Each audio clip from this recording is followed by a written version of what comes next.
Oh, hi everyone, and welcome to today's 13-hour Academy Day. We've got a whole bunch of streams in line for you today. We will go around and introduce everyone in a hot second. Before we do, please check out the following messages. And also, huge thank you to Obo Lauren coming in. Lauren with 11 months of subs under her belt. Oh my goodness. Thank you so much. Next month it'll be a year. Dang. Please check out our sponsors, Mage Hand Press, for all of your expansions for 5e. If you like space and you like D&D, check out their Dark Matter content. It's great.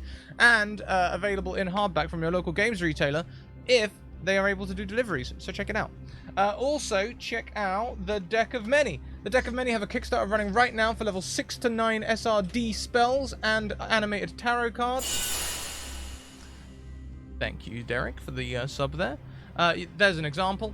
They're making new ones right now. Their Kickstarter was funded in 15 minutes. It's hype. Go and check it out. Also, check out Hero Forge for all of your miniature needs. You can tell I was drinking last night. I've lost my... There it is. There it is.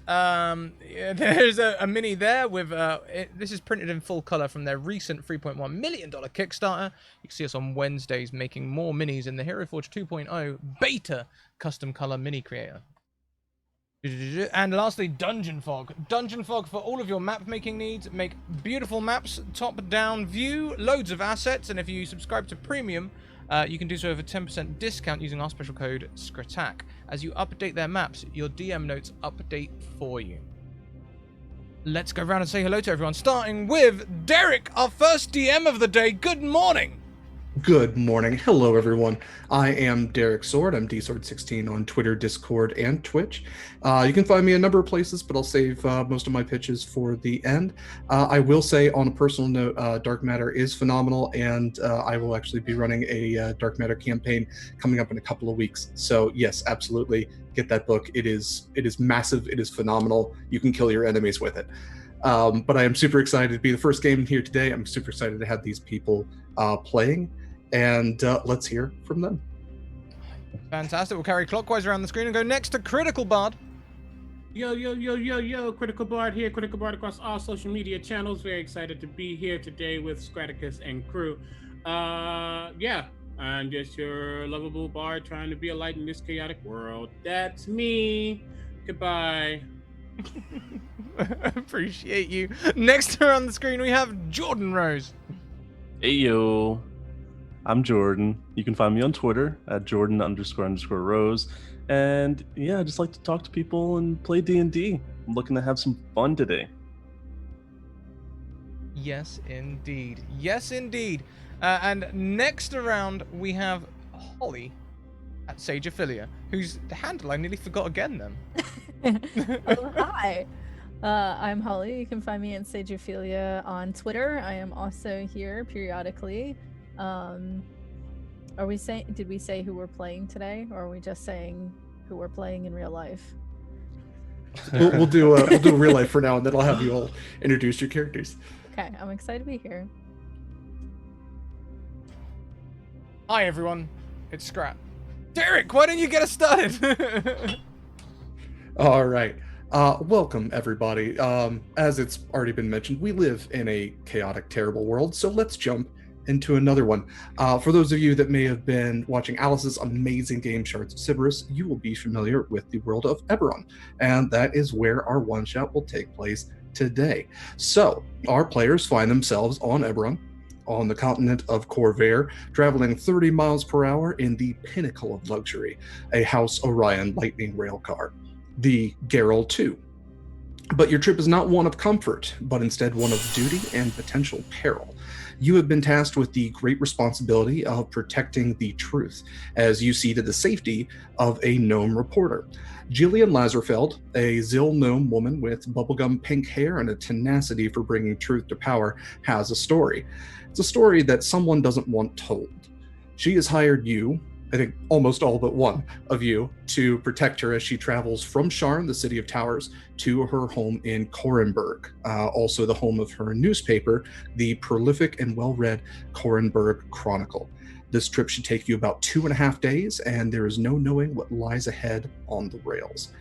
So we'll kind of set up where you are now, and then we'll kind of do like we'll back up in time and kind of tell what you have been doing while on this train. But you all did disembark from Sharn, this essentially the New York City of Eberron, this massive city of towers and intrigue and all sorts of horrible and wonderful things.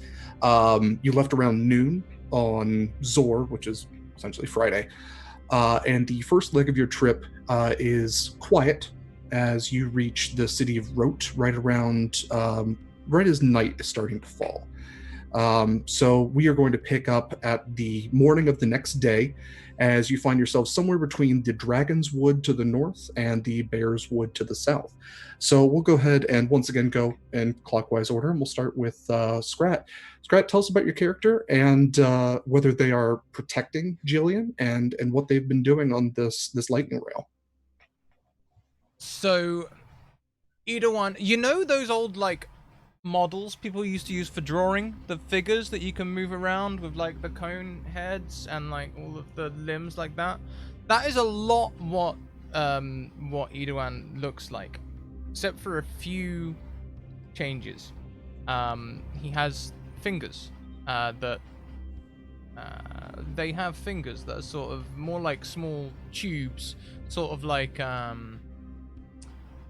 fiber optic cabling, like coiled together, but they seem very movable and dexterous. He wears a large leather duster. On his faceless face there is a big moustache and a wig of grey, salt and pepper hair, and he is known as Idoan the Free. His services aren't quite free. He is a mercenary. Awesome. All right. So Idoan is protecting Jillian at this time. Oh, yes. Perfect. All right. Holly, tell us about your character. I don't believe that your character is protecting Jillian. So yeah, tell us all about LLR. Is it B58? Yes. Yes, LRRB58. I am the Lightning Rail Repair Bot 58. I am here only to protect the rail car. I believe that all rail cars, as well as all works of engineering, have a soul and are worthy of my protection. Yeah, you're not totally wrong. These machines are actually powered by trapped elementals, so there absolutely is a spirit to all of these machines. So yeah, certainly a kindredness. And you also are a faceless warforged.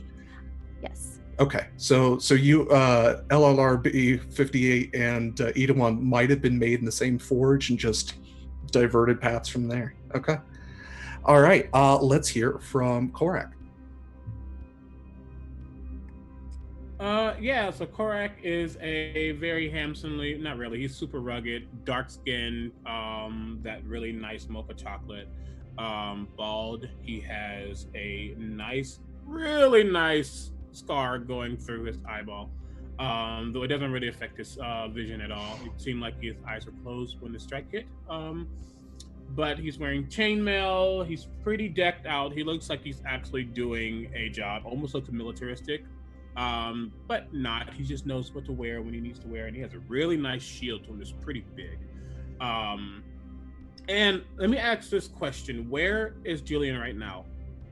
Yeah, that's a great question. So Jillian, you kind of get the idea that she is a successful reporter because she was able to get herself one of only 2 of the first-class car rooms. They're not massive by any means, but they do have room for a bed and a couch. So she has been spending most of her time in there with her, I guess, her guards protecting her, I'd imagine, probably inside and out. Cool. And we are those guards, right? You're not saying like somebody else is there. No, I'm indicating that at least Idoan and Korak are okay. I was just making sure. I was like, are there other people that I need to know about? Yeah. So with that being said, he's probably standing right outside her room, but if you look a ways down, you swear you still see him.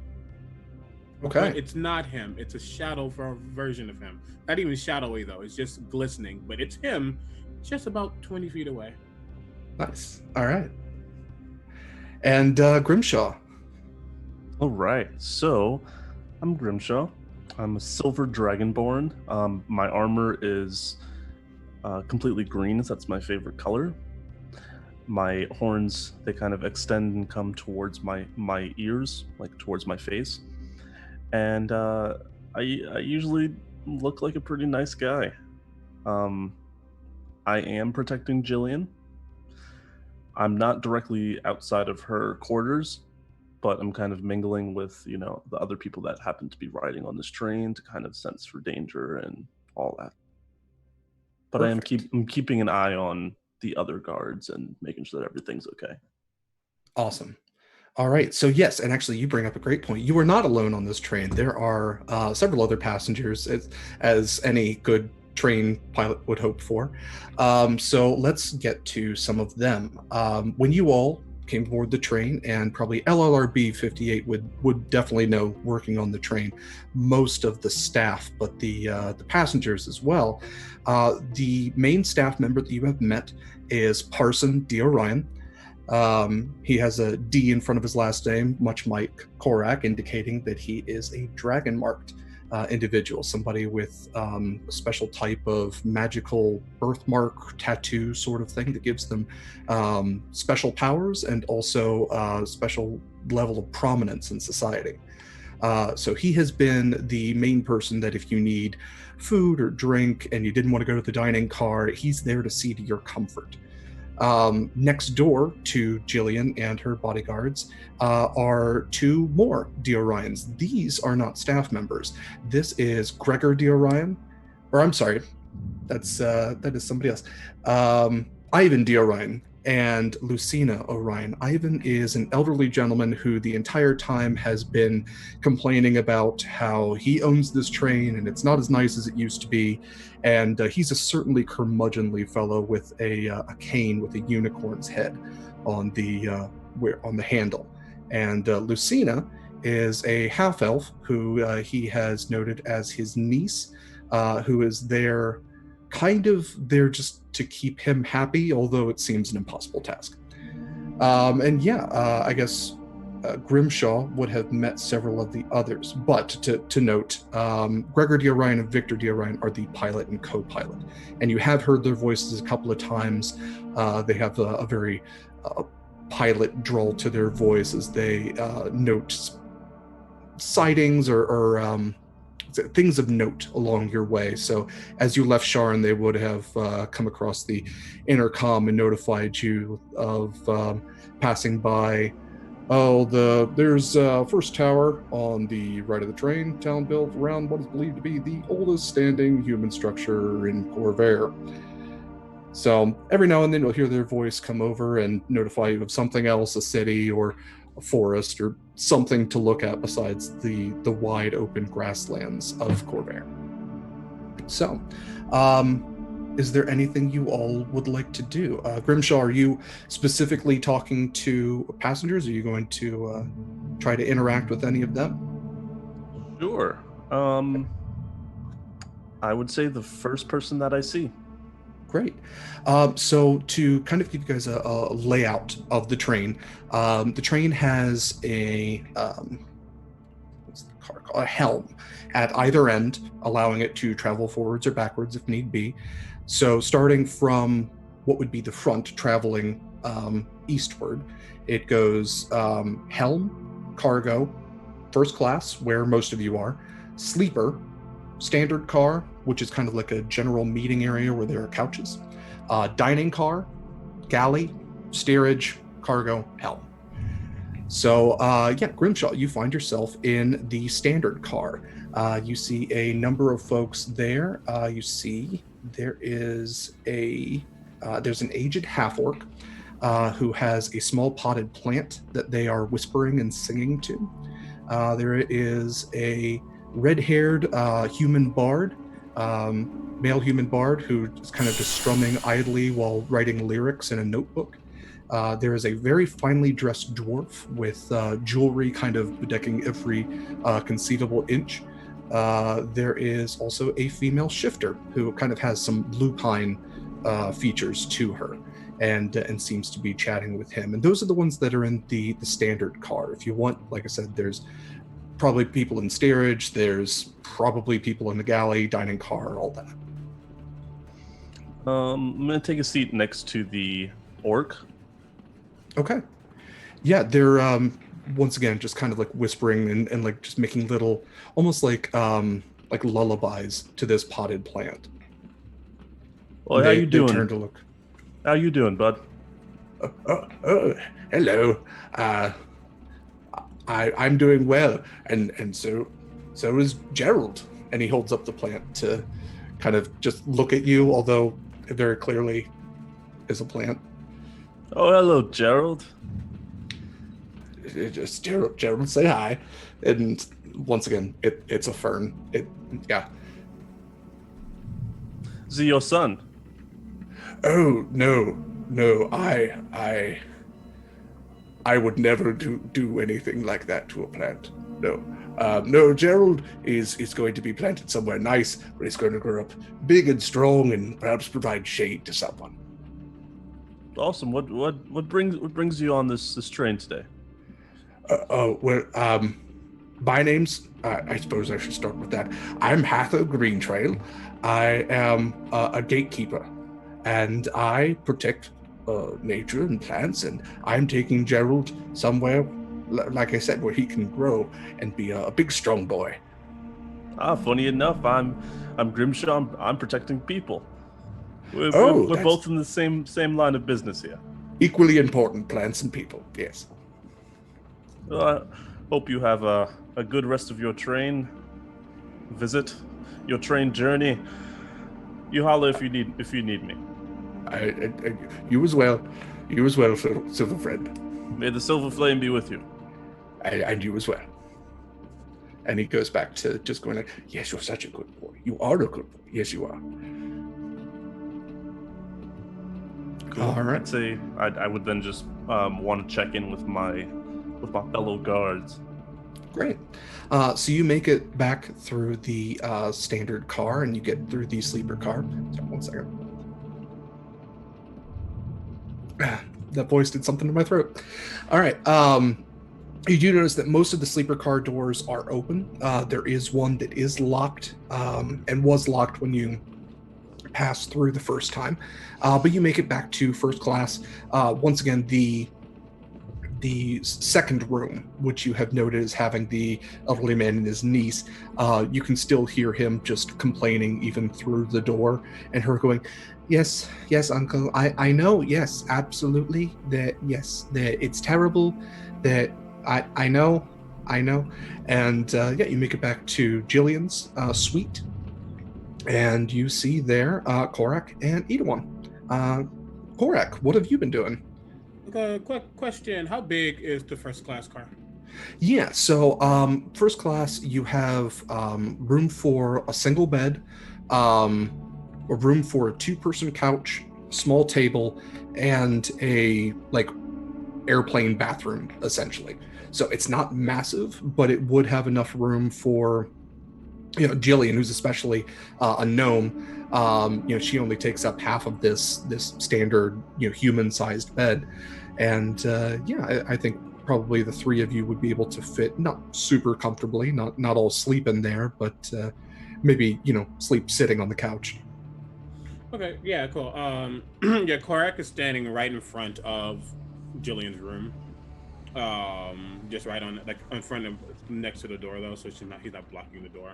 And the person who also looks like Korak is actually at the entrance to the I'm gonna say front class, the first class car. So Okay. Grimshaw would 100% pass them. They won't say anything though, because they can't. But yeah, they would just kind of look and stare. And Korak,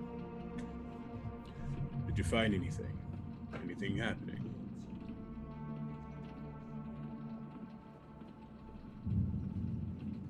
You talking to me? Did anyone else just walk into this cabin? I just wanted to make sure before I responded to you. Politeness and all. Uh-huh. No, nothing really, but I did meet a lovely fellow and his plant, Gerald. That was nice. Everything okay here? Everything's been fine here. Nothing's going on. She is working as usual. That's what I like to hear. No trouble. I doubt it'll be that way for long. That's just how these things go, but at least for now. I don't know. I've had a record of things never really going wrong on people that I'm protecting or guarding, so it'll probably be the same this time. Fact, Korak can't read sarcasm. He doesn't realize he does it either. So he doesn't know if Grimshaw's being sarcastic or not. It's probably fitting in his line of work. Yeah. Mm-hmm. Well, that's lucky for you then. Either way, this one, he looks over at Edoan. If you wish to switch with them, or you want to stay where I am, it does not matter. As long as Jillian's protected.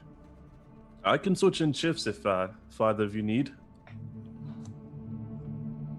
Yeah, Edoan's Father, sort of like you, Edoan's taking. Imagine, if you will, someone who learned everything they knew about mercenary from Western films. So he's sitting on a table with, sitting on a chair with his feet on one of the tables, and looks very lackadaisical. Also, obviously, he doesn't have eyes or mouth, so you're not really sure what they're watching or doing. They will. I'm good where I am.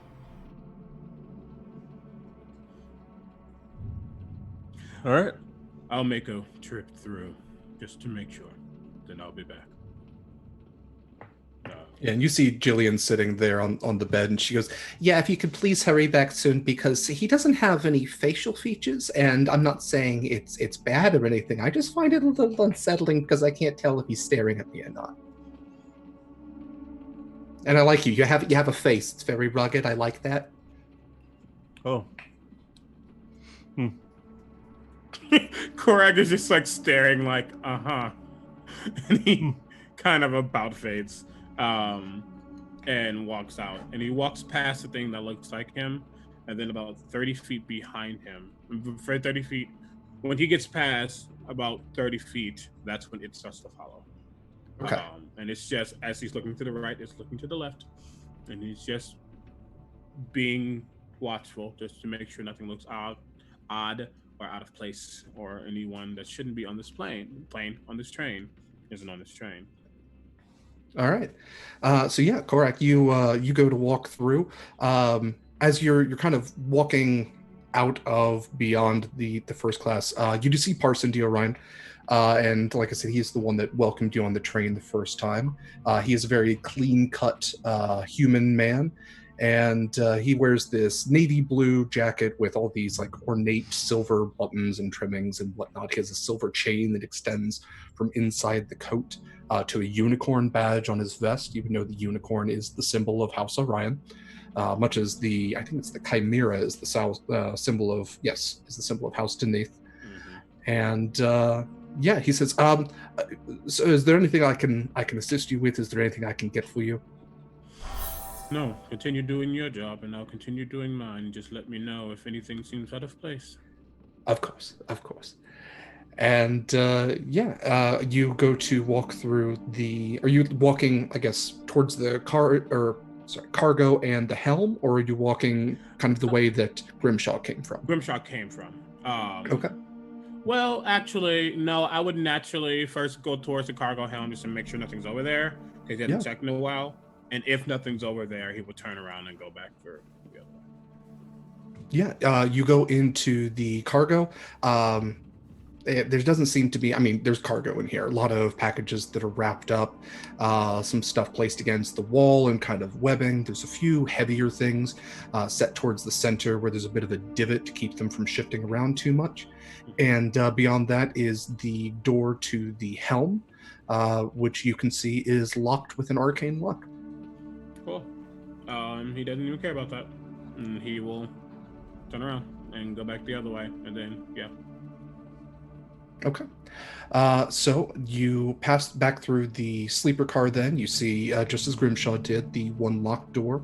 All the other ones seem to be open, and you pass back into the standard car. Once again, there's all the people that I described for Grimshaw: the red-haired bard, the orc with the plant, the well-dressed dwarf, and the female shifter. You also see someone else this time. You see a warforged, very similar to Edawan, but they are dressed differently and seem to be about a task. LLR B58, what are you up to at this point? Which car are we in? You are in the standard car right now, which is kind of like it's these big open windows. There's even skylight windows. It's very well lit with natural light. Couches line the wall. It's kind of that, if you're bored and you want to read a book outside of your room, this is where you go. LRRB58 is probably fixing something that is slightly not great. Maybe it's like one of the couch legs is a little wobbly, so they're down there trying to repair this. And you can see a notepad next to them that's just filled out with all the lines of complaints that our first class passenger has about the train. And it is extensive. Like robot handwriting, real small, and it's just full. Okay. Great. So Korak and LRB58, you do see each other, and you see all the other folks, and you also, Korak would know that there are, well, I guess you both would know, there are more cars to travel back through should you choose to do so. Greetings, Korak. Is everything according to standards for you? And they pull the notepad and Everything is fine for me. I do not care about my own standards. I only care about Jillian's protection. And she is protected, is she not? That she is. I believe 2 others are currently watching her right now. Very good. Please notify me immediately if anything needs repaired.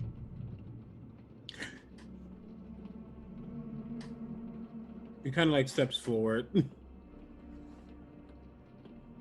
You haven't seen anything specifically odd since you've been on here? Nothing that isn't in your normal optics? Could I roll a perception, please? Yeah, you could roll perception or insight. First roll of the game. Let's get into it. Let's do it. Yes, one moment. Let me activate my scanners. 20s only. Very good. Whoa! Nice. So yes, with a very clear success, you have noticed that there isn't. So you've been on this lightning rail for a long time, for most of its service. You've seen a lot of strange folks come through. A lot of strange things happen, but every single time the train's gotten to its destination and it's been fine. You would have seen, because you are given free travel of the train. You would know that in addition to the people in the standard car, there are several people in steerage. There are 5 people in steerage that you picked up in rote. And you would know that there are 2 people that were dressed in Karnathi garb, which is a country to the north, and they are probably the ones that are in that locked sleeper car. That you haven't really seen them since they boarded the train in Sharn. Beyond that, you would know that there have been rumors that the trains have been running into issues right around this spot, but so far everything's gotten, to your knowledge, everything's gotten safely back to its destination. Yeah, let's see. I think the only other thing you would know besides that is there are 2 halflings that also work in the galley, but there's nobody currently in the dining car, and nobody currently in the far helm. There appears to be nobody in the galley, nobody in Far Helm. However, I must tell you, though our rail system is well known for its ability to get everywhere on time with everything safely, around this juncture in the trip, there have been issues. The only notable people of potential interest to you are 2 people in Karnathi garb in a locked car in steerage. However, mechanically speaking, this rail is sound and there are no issues to report at this time. Good to know. Thank you. Do you require further scanning or services? I do not. I can scan very well on my own, but thank you for the information. It is much useful. Excuse me. And I, knowing that nothing's really important in front, I will turn back around. I will head back towards the first car, but when I get to the locked door, I'm going to stop. I'm just going to put my ear close and listen just to make sure. Okay, so you're listening in the locked sleeper car. Mm-hmm. So when you get there, you see that it is actually open and empty. Okay. I don't know where they went, but don't like that. I don't like it only because I don't like it. Korak will note that. Keep walking towards the front to where Jillian and Erdogan and Grimshaw are. Mhm. And then just kind of get back inside. Would I have passed them or seen them now? No, you do not. Actually, go Grimshaw and Edawan. Make a perception check.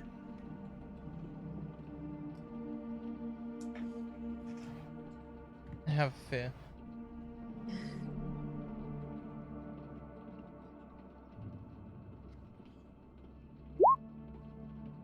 This is what happens when I leave. I should have stayed. Also, when either one's making perception checks, the fiber optic fingers sort of like spread out like those old light things. Oh yeah. So Edawan, you would notice, especially with a roll like that, you notice that there's some tapping on the roof of the car. Might just be some debris, but not really sure. But you look out the window. There's nothing out the window that you can see. Just like I said, just forests and plains passing by. And you would note, especially with your wonderful Warforged mind, that you are getting close to probably the breakoff point near, I think it's Hatheril, where the breakoff point would travel north to Hatheril. You're going to continue east towards Star Alaska, but that's like the next kind of place of note. Yeah, and Grimshaw, you would note that Parson has gone into the cargo car and he hasn't come out for a little while.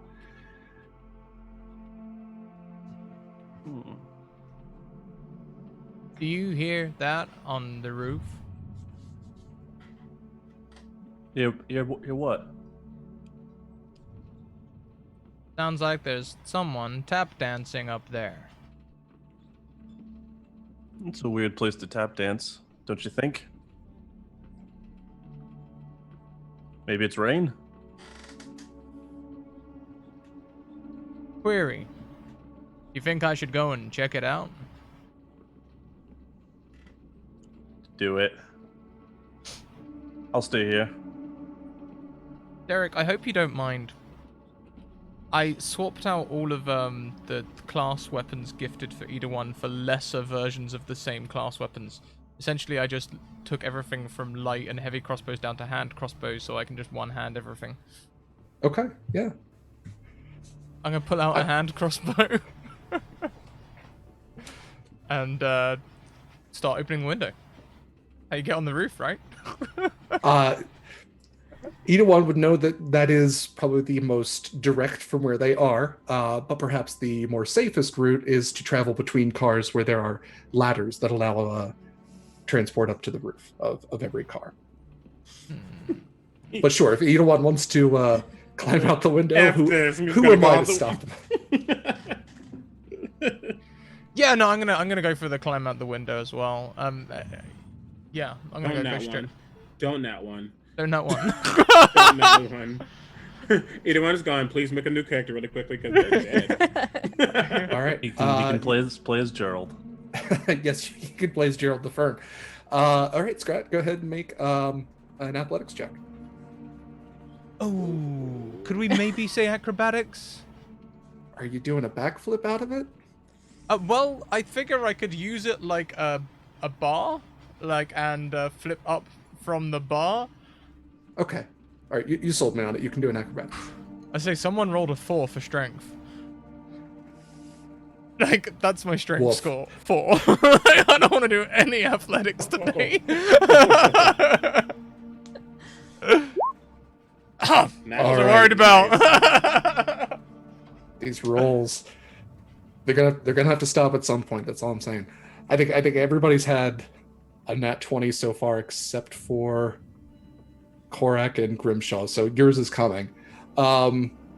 Yes, you very agilely flip onto the roof and 3-point landing with your hand crossbow, much like you would have seen in the Western documentaries that are shown throughout Eberron. Yeah, you land on the roof. You do not see anything there, just passively. But should you want to, you could investigate. Yeah, I'll look. I imagine the noise I heard was above us, if not directly above us. I'll head to where I think it was coming from and investigate that spot. Sure. See if it was just debris. Maybe I've been bamboozled. You have not been bamboozled with a -1. Jesus!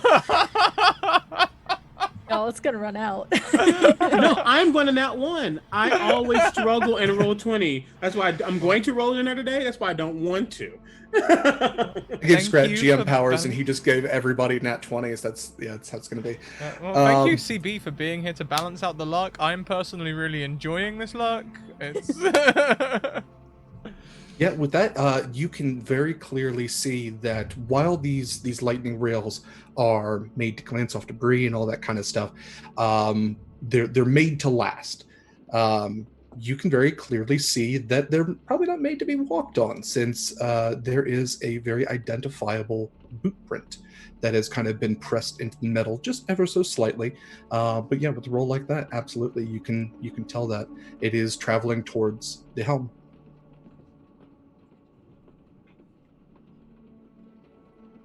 Yeah, I think I'll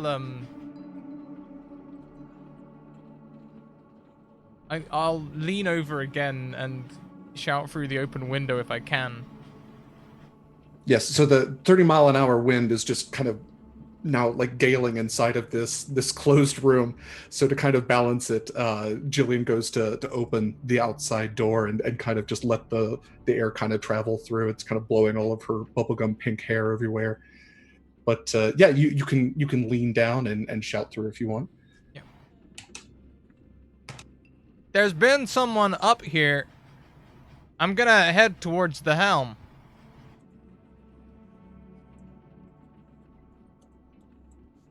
Do you need help? Nah. All right. This is my So moment. Korak, I stand, go ahead. crossbow in each hand, and start walking up the train. All right, hand crossbows akimbo. Idawan travels up towards the train, and with that, we'll cut back inside. Korak, so at this point, you have made it back to Jillian's suite to see the the aftermath of Idawan's decision, and you just catch them shouting through that they're going to travel up to the helm. So Korak and Grimshaw and LLRB, are you up there as well, or are you still kind of attending to other matters? I think once the scan was completed, and now that LRRB58 had the notepad full of complaints back in their hand, they realized it's been a full 15 minutes since they've checked in with our complaining uncle. So I think LRRB is just not even in that cart, but standing in the hallway outside in first class, just continuing to write things down, and then watches the window fly open with so much disappointment. Because this is not how it's meant to operate. Absolutely. And yeah, actually, in addition, Parson would be your direct supervisor as well. So if you were going to check in, he would be the person to check in too, and you do not see them directly. But I guess I will leave it to you three as Edawan travels up the train. What would you three like to do? This is a violation of protocol to have this window open at such speeds. I must ask you to kindly close it, please. I look over at Grimshaw. Why are they outside? What did they see? They heard someone that was on the roof. That is Said that he impossible. was.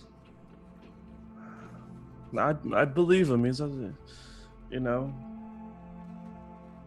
I have no reason not to trust. But this roof was not meant to be stood or ran or... And LRRB is listening very intently to see if they can hear the pitter-patter of Warforged feet above them. Oh yeah, it's less of a pitter patter and more of like a clank clank. Yeah, it's metal on metal for sure. Disappointment. What is Jillian doing? Yeah, Jillian is trying to, when the window opened, a lot of her notes just kind of blew around everywhere and tousled her hair. So she's just trying to collect all of that stuff and just kind of silently whispering curses under her breath. She's like, I don't know why they had to go outside, but apparently they had to go outside. They said there's somebody on the roof. There's somebody on the roof. That's fine. I don't need to know. It's fine. It's fine. Also, thank you very much to chat who have been donating. There's been advantages all around. Everyone received an advantage from V's knees. Then Holly received another advantage from V's knees, and Perilous Bear has gifted you, Derek, an advantage as well. Thank you. So advantages all around. Holly has 2. Nice. Not that you'll need them the way that you all have been rolling. I will. The luck is calculated to run out. But yeah, as long as Jillian is fine, I don't think he's going to leave this area because someone needs to be protecting. And with his big old shield, he can do that. Sure. I'd like to help her start collecting her papers and things that have fallen everywhere. Great. Okay.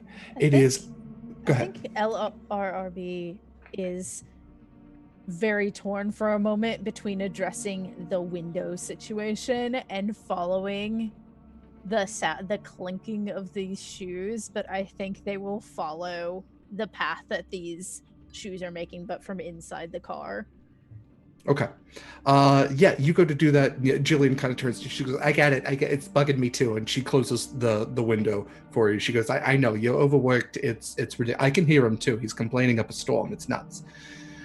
And it is at that point, just as she closes the window, I'm going to need everybody to make a dexterity saving throw. Okay, I get a +2 because of my my feet. Cool. Somebody roll dice. I feel like I have to roll in here because everybody's rolling in here. I don't have to, but I am going to.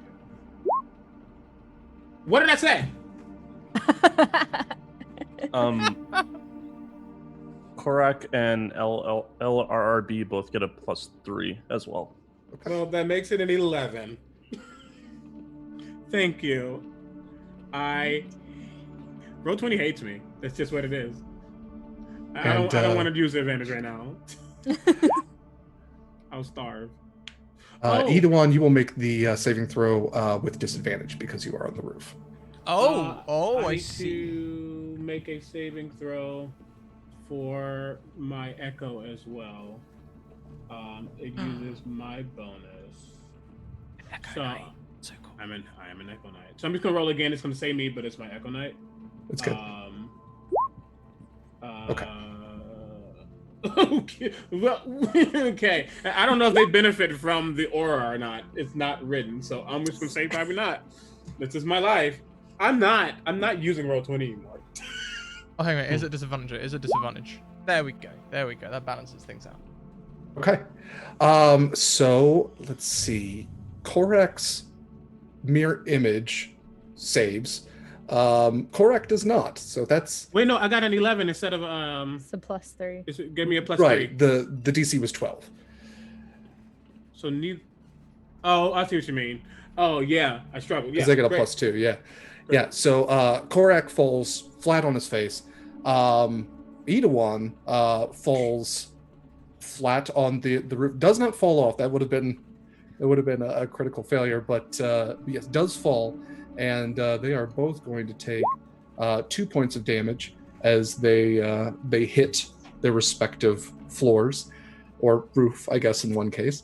And all of you feel the train lurch for a second, and you hear a screeching noise. It's not a metallic screech, much like a traditional train like we think of, where the brakes kind of screech along the rails, but lightning rails are actually powered by elementals. They hover above the train tracks and kind of use this electrical energy to keep aloft about 5 feet from the tracks. So the screech that you hear is much more like an electrical surge, almost like an EMP burst in a way. And the train lurches, but within about 2 seconds, the sound stops and the train accelerates once again.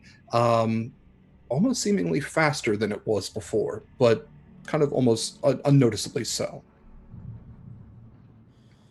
And pick my face up from the floor, looking up, and I guess think my echo is looking down at me, just like,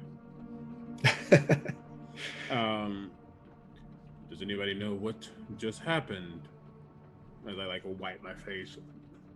Yeah, you hear a voice come over the intercom again. It says, "Ladies and gentlemen, this is your co-pilot. We want to apologize for that brief distress. Our primary pilot isn't feeling very well and had to relinquish this control of the train for a brief moment. Again, we apologize and hope you enjoy the rest of your trip." And your click. That stops. Is there an Edoin-shaped dent on the roof above me? It's not a full dent, but yes, if a boot is going to make a small imprint, I imagine that I mean, they did fall. Yes, there's probably somewhat of an outline, almost like you could write in chalk the outline of this roof warforged.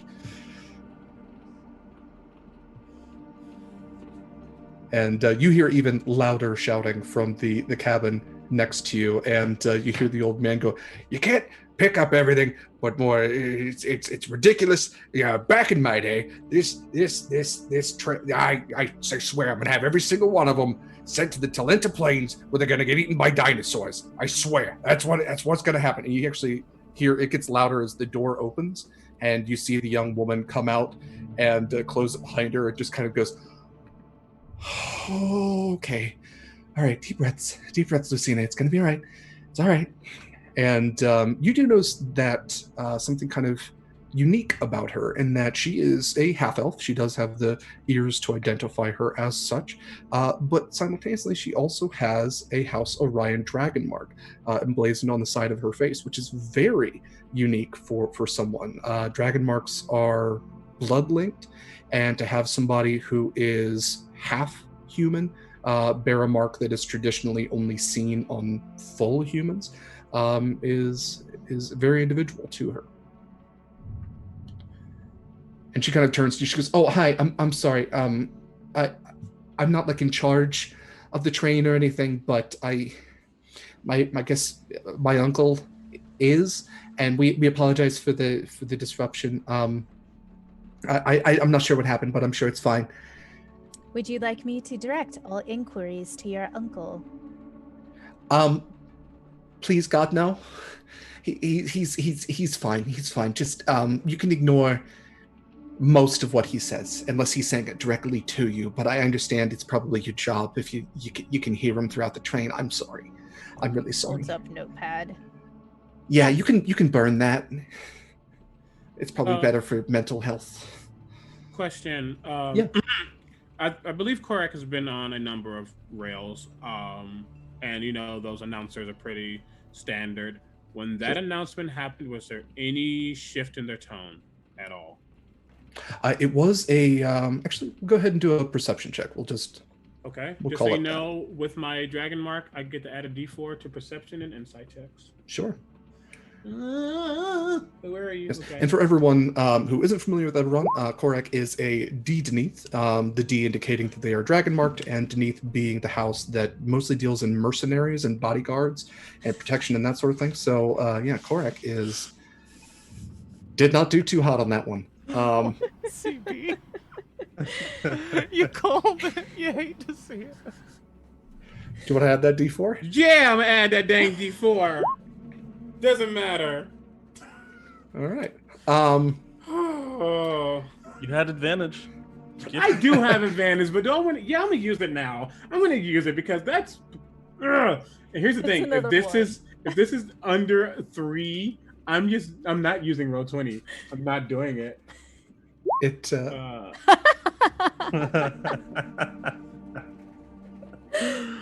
Wow. we're gonna lose CB on this one. I'm sorry, everybody. 1 second. Hey, That's welcome a- in, Hey, Raiders. Thank you very much, Salty a Sweet Game 12 Trade. instead of a All right. freaking- That is better than a 9. Yes, you definitely can realize that it is a different voice. You had not previously heard the voice of the co-pilot, so you're not sure whether it's them or not, but it definitely was not the pilot that you have heard throughout your trip so far. Could I roll an insight to see if they're lying? Yeah. I do have ear for deceit. Okay. Perfect. So I can hypothetically, if my roll's terrible, I might be able to change it. So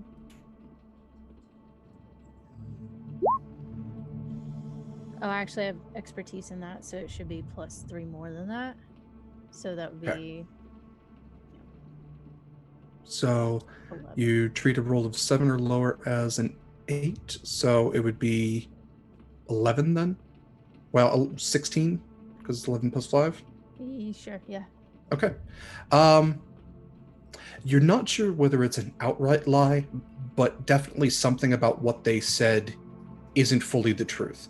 Once again, they said that they are the co-pilot. They apologized for the brief distress, and the primary pilot isn't feeling very well and had to relinquish control for a brief moment. So you're not sure.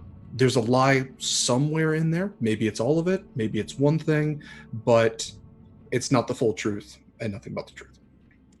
So LRRB8 is going to take out their crowbar and gently tap on the roof where there is a silhouette of a Warforged while saying, "That is not completely accurate. There is something wrong going on here." Something like what? I am not certain. I am not in the cabin.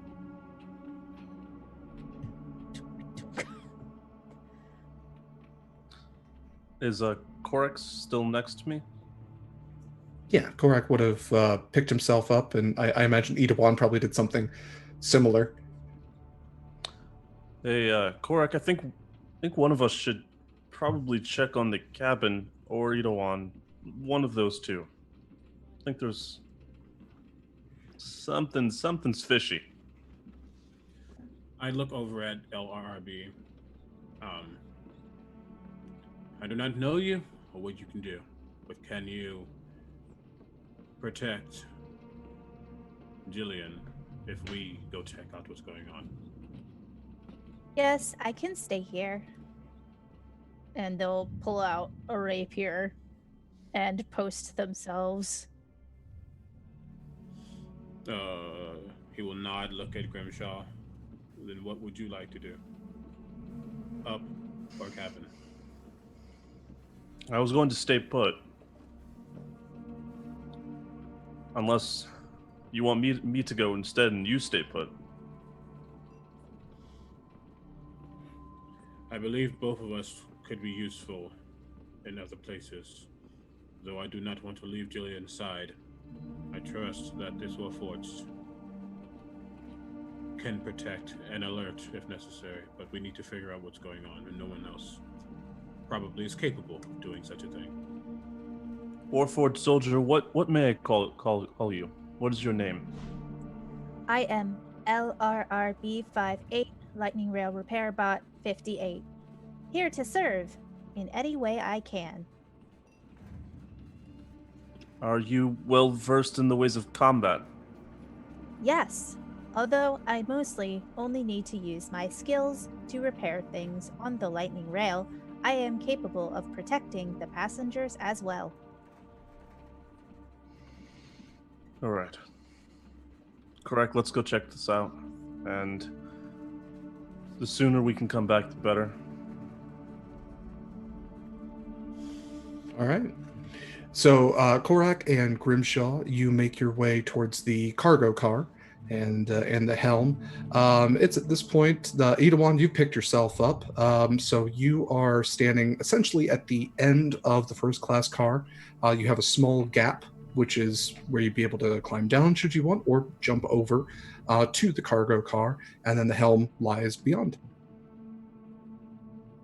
Yeah, I only need to fall on my ass once. I'm gonna jump down. Okay. So you jump down just as Korak and Grimshaw are walking into the cargo car. Once you all are in there, you can make perception or investigation if you'd like to look around that, or you can check on the door to the helm. I want to. I really want to. Ooh. How? This is statistically improbable. Korak, you go to kind of take a look, and just as you do, this Warforged, once again, dual-wielding hand crossbow Warforged just kind of jumps down from above. Minor dent in their faceless and form, and it just kind of throws you off for just a second. You're just not rattled, but like if somebody who was never rattled could be rattled, that's what you are.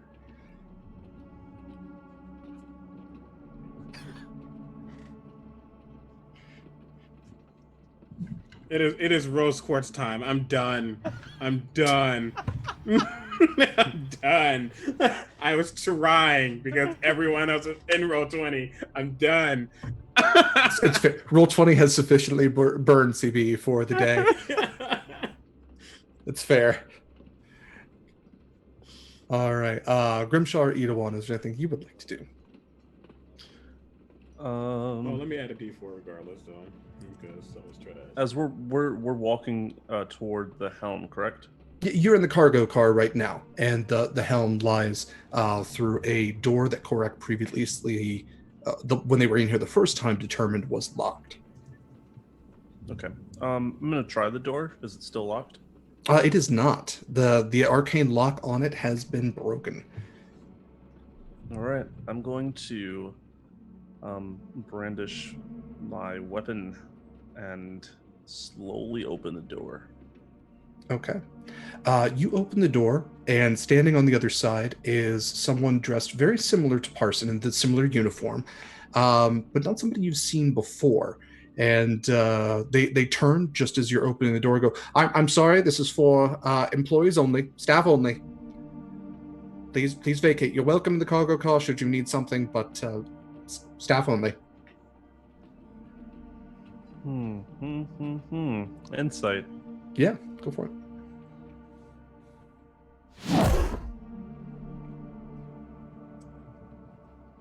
Oh my. Oh my, we just had a donation. Hey Derek, how'd you feel about using some Deck of Many Things on us? Let's do it. Wait, what? Yeah, Mushroom just came in and donated near enough to 50 quid. That looks like a currency conversion. I'm not sure exactly what. It's close enough to get us all to draw from the Deck of Many. All right. I got an 18. Okay. This person is very clearly not where they're supposed to be, and the clothes are ill-fitting. And I'm going to say with an insight of 18, you also notice a little bit of blood on their jacket. You are not where you're supposed to be. Your clothes are ill-fitting, and there's blood on you. and I just point my sword at them. I had a nosebleed, and that you're not where you're supposed to be. Staff only. Your clothes are still ill-fitting. I lost a bunch of weight recently. State your purpose right now. And he goes to run and runs towards the helm. So essentially the helm car has a hallway with doors on either side, which I guess you wouldn't know, but we'll say LLRB 58 would know that these are the staff quarters. There are 3 on either side, hallway in between, and then a dual staircase that leads up to the elevated helm where he is now running. I'm just going to look at Korak. I mean, Korak's running. If he sees this, he's not going to even talk. He's just going to. Then he probably runs past me because I'm looking back at him. Like if he like. Korak. Oh, all right. Hey, if the guy's I start running, running as well. I've got a crossbow in my hand. Can I just shoot him in the leg? You can.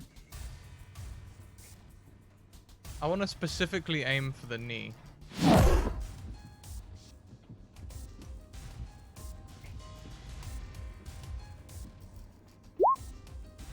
Oh, not one. Okay. How does it Can I feel? use my advantage on him? On the... Yeah, we can On- share Sure. advantages, Go on. especially since Hawkeye just gave us all another one each as well. So yeah, All right, nice. so they're going to take my advantage. Okay. thank you. It's great. As far as the deck of many, is that something you handle? Yep, I've just been shuffling. We'll do it in a we can do it now. We can do it in a hot second. We'll do that after the break. But yes, you absolutely do pierce the knee, and I'll say with definitely a hit like that and a called shot, yeah, he goes down before he can reach the stairs. Yeah, and then I would kind of slide around him, and point my sword down, and then on the other side of him, another spectral sword points down as my echo also mirrors. Say, state your purpose now. Okay. You can roll intimidation. Manually, I suppose. Not happening. I'm not. I quit. And so this was not as okay. This won't be good though because I am not charismatic. That was a 3 on the die, so that's a 2. Oh, Okay. Jeez. Yeah, he just kind of laughs at you. Goes, "What are you gonna do, big boy? Stab me? I've just been shot through the knee." I stab him in his shoulder because that's exactly what I would do. Okay. Go ahead and roll for an attack Okay. with advantage. He's prone. Great. Maybe I need to just go back over here. Maybe it's not the dice or roll 20. Maybe it's me. 15. All right. Yeah, that hits. Go ahead and do damage for that. It's 10. one-handed. Yeah, so 10. Nice. All right. Yeah, you stab him. You can go ahead and do intimidation with advantage now because you have shown that you're not messing around. Okay. I like this music. It's giving me life. Okay. 15. Yeah. With that, he looks up. He goes, "It doesn't matter anyway. It's too late, and you're all going to die, and that's just the way it is." And with that, I will have everybody make a perception check.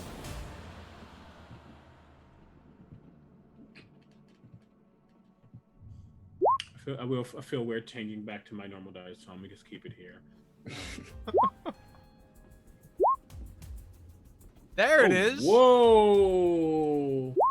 Those are good rolls. There we go. But that's even more. That's a 27. Not a 25. So, Korak, the main thing that you notice that nobody else does is that you do hear a lock snap from the helm door that is closed. But what everyone notices at the same time is through the windows of the car, you see that you have now come to that break in the track that goes north towards Hathra. And you see along that track is another lightning rail. And it is partially on fire, and several of the windows are smeared with blood, and it is stopped.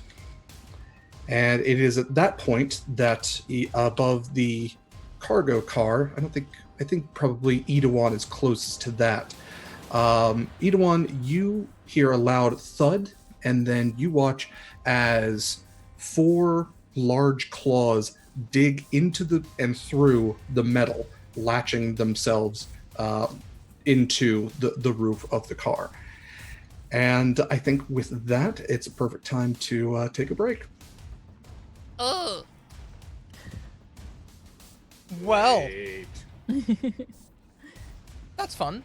Yeah, we're gonna take a quick break, everyone. A chance to bio, grab a drink, all of them good things make a human. Maybe stretch out a little bit. We'll be back in 5, and we look forward to seeing you very shortly.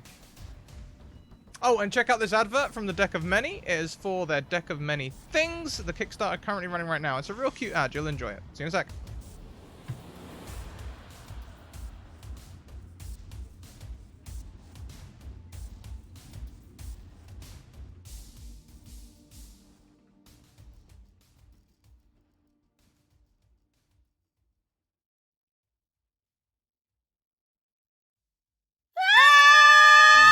Oh no, Jimmy!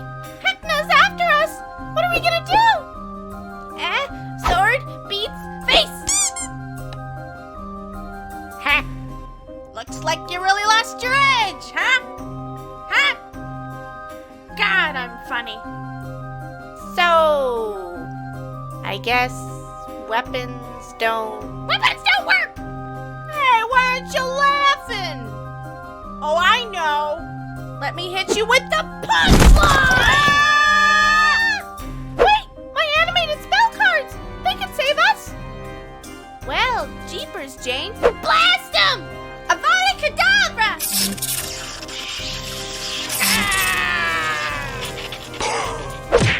Right in the funny bone. Bleh. I really don't like that guy. We did it! Yeah! Defeat your greatest foes with the most powerful spells. Animated spells are back, with level 6 to 9. Each spell card features 8 frames of looping animation that makes the spell come to life, and contains all the spell details on the back. And for the first time, you can divine with a fully animated tarot card deck. Will you read Fortune or Folly? Jane! Heckna's reforming! Not on my watch! Meteor swarm!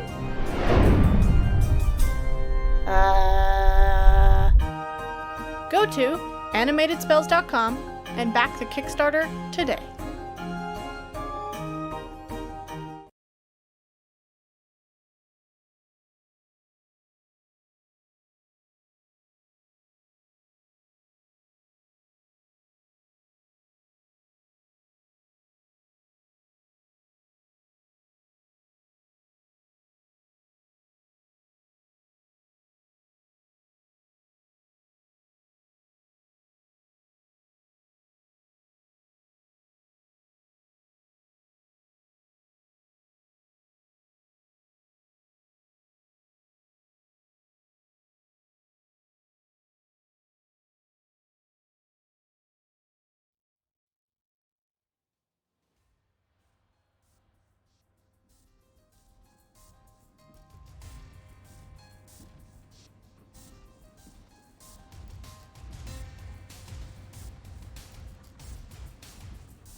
Welcome back, everyone. Thank you very much for the raid. Open for adventure. Wonderful to see you all. I hope you had a fantastic stream. Tell us about it in chat. You're coming back to find us all drawing from the deck of many. Let's do this real quick. What we'll do is we'll go around clockwise. CB, Jordan, Holly, and then I'll get Derek to draw for me. So CB, tell me when to stop. I've been having bad luck all day, so gods of fate and time and things don't screw me, and stop. Hey, the key. Hey, Yeah. that's a good one. Jordan. Stop. Ooh. The fool. Damn it. Ollie. Oh. Stop. Whoa, okay. Damn. Moon. Whoa, that's good. That's very good. And Derek, if you could say stop for me. Stop. Oh boy. Flames. All right. Now, to remind everyone in chat, Derek is in control here as the DM. I'm going to send him the canon meanings of the deck of many, but they may be used as tarot cards instead, or any other way to make the story more interesting. We leave that in Derek's hands. Derek, I'll hand back over to you, and I'll type up those things for you. Wonderful. Welcome back, everyone. We are kind of... I realize I did put my players on rails, but it's fine for a one-shot, and in this case, it's actually literal. We are on a lightning rail, doing an Eberron one-shot. So far, if you're just joining us, the players have discovered that something ain't right on this lightning rail, and to reinforce that, some claws have just pierced through the roof of the cargo car. So, Korak, you have a injured and prone imposter, you imagine, who is dressed in the same clothing as Parson D. Orion. You have a locked helm, and you have left LRR B58. I think that was the right number of R's. I might have said 3. In charge of watching your charge, Jillian Lazarville, a gnome reporter who has a story. So, what would you all like to do?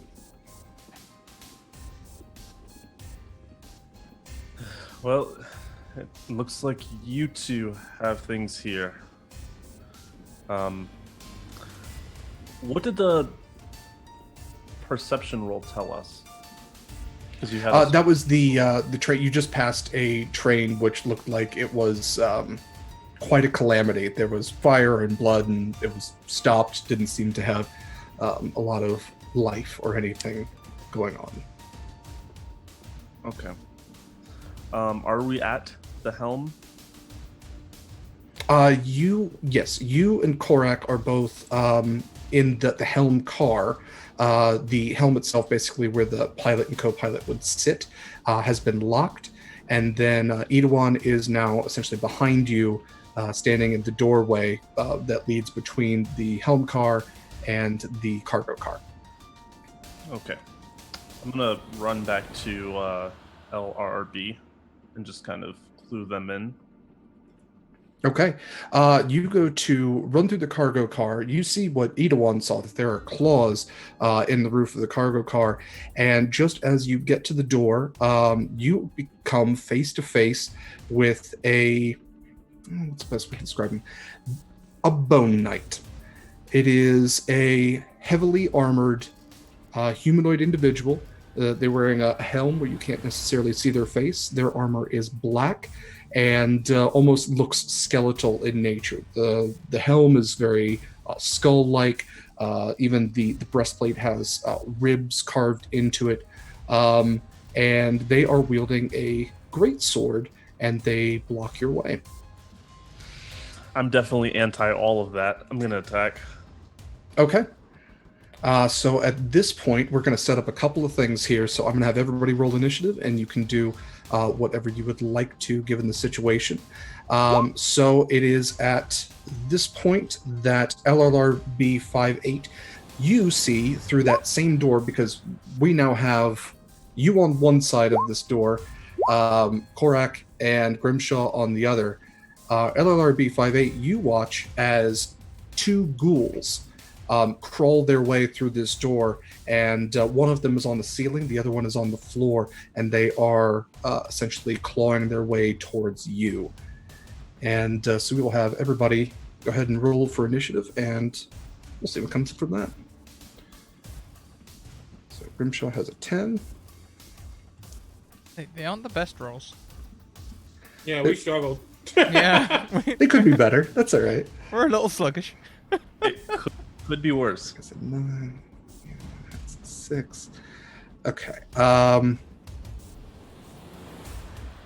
LLRB, I'm guessing that your dexterity as a rogue is higher than Grimshaw's. Yes. Okay. Mine is a +4. Okay. So we'll have some more initiative rolls here, because we've got a handful of these fellas. Okay. 10's the Okay. place to be today. They still go before us. All right. So it's going to be that is 10. Only is 14. And ghouls are 20. All right.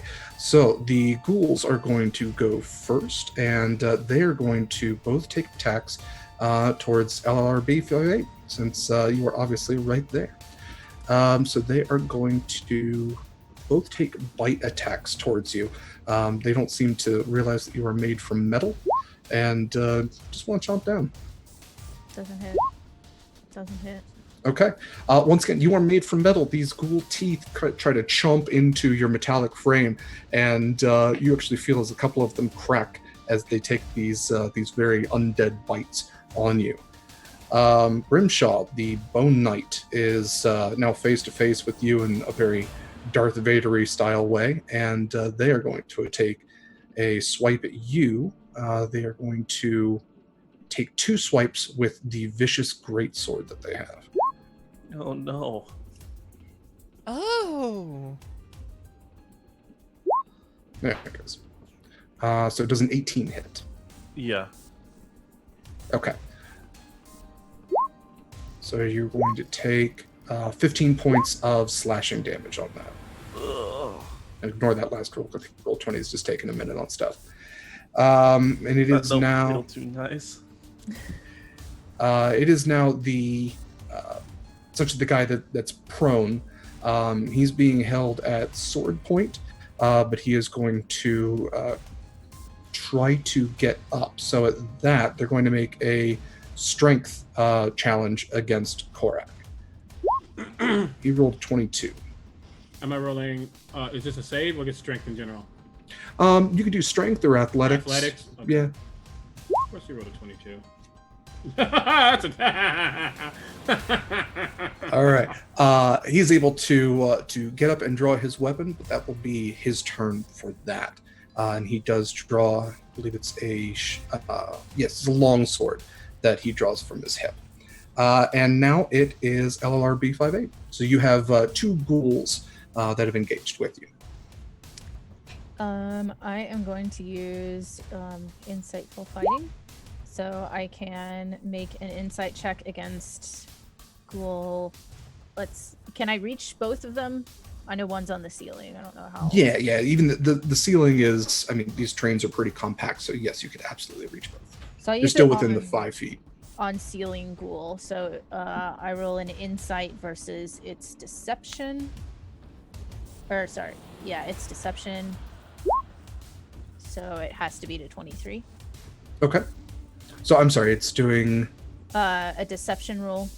Oh, just a charisma. Okay. Mm-hmm. Right. It's probably not gonna. Yeah. Cool. So I can use sneak attack against it, even if I don't have advantage on it for 1 minute. Perfect. But I'm going to go ahead and attempt to stab it with the rapier. I'm going to use advantage on this one. Mhm. Okay, so 25. Absolutely. Oh yeah. Okay. Cool. And it's going to be 8 piercing damage. Okay. And if I can, without provoking opportunity, I'm going to try to just sort of shift so I'm between them and where my charge is. Absolutely. Yeah, you are protecting that door. You are the last bastion. You actually watch as Jillian kind of closes the door ever so slowly and locks it behind you. But yes, you are protecting her at this point. I'm loath to remind you as well, but you do have two disadvantages to use against us as well. They're gifted by chance. Okay. All right. Don't worry, CB. It's not going to be against you. Thanks. Yeah. There's no need to use them against CB, to be fair. Grimshaw, it is your turn. So you've just been attacked by this bone knight in front of you, and you have your allies kind of behind you at this point. Okay. Kind of looking at this creature, I'm going to put up my shield and look behind me and say a quick prayer and cast Bless on my on the three peeps helping me out. Okay. So, yeah, whenever you guys make an attack roll or saving throw, you can add a d4 for as long as I maintain concentration. Concentración. Also, All right. Mushroom just gave CB 5 advantages. He needs them. I need it. Thank you.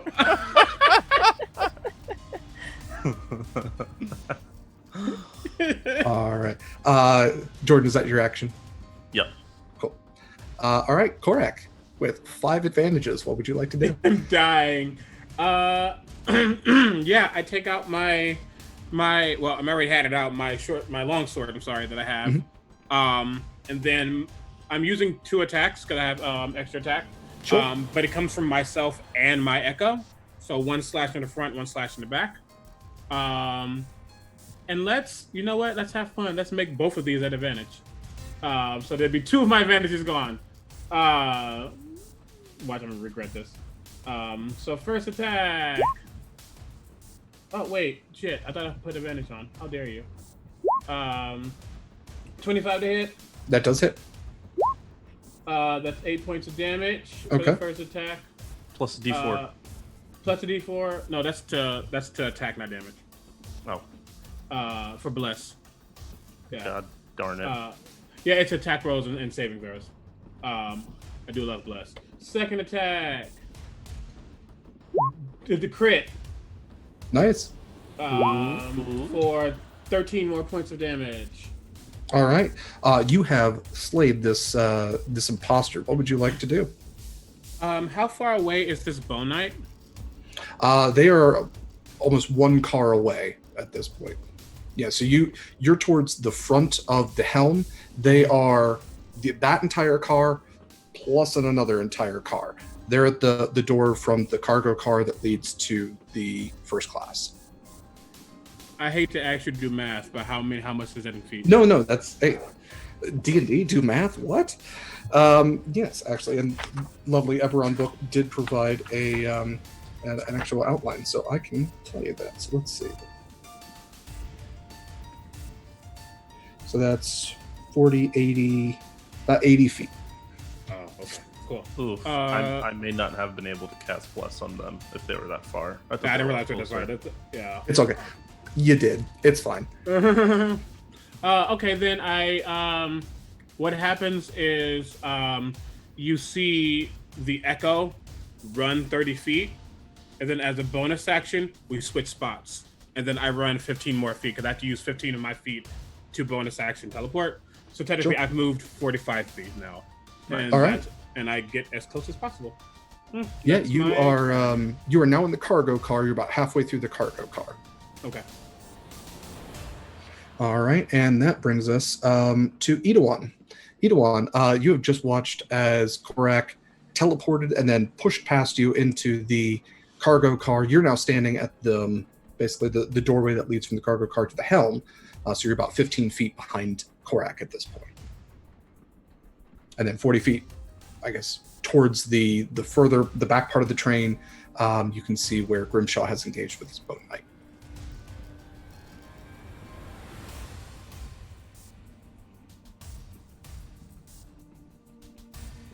Scrat, I can't hear you. Is that just me?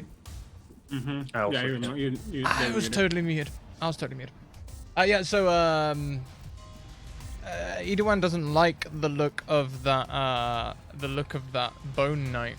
So somewhere, somehow, maybe a window opens and a breeze is going to catch his duster. As his hands go to their sides, and they're gonna draw. Statement: draw, using the attack action.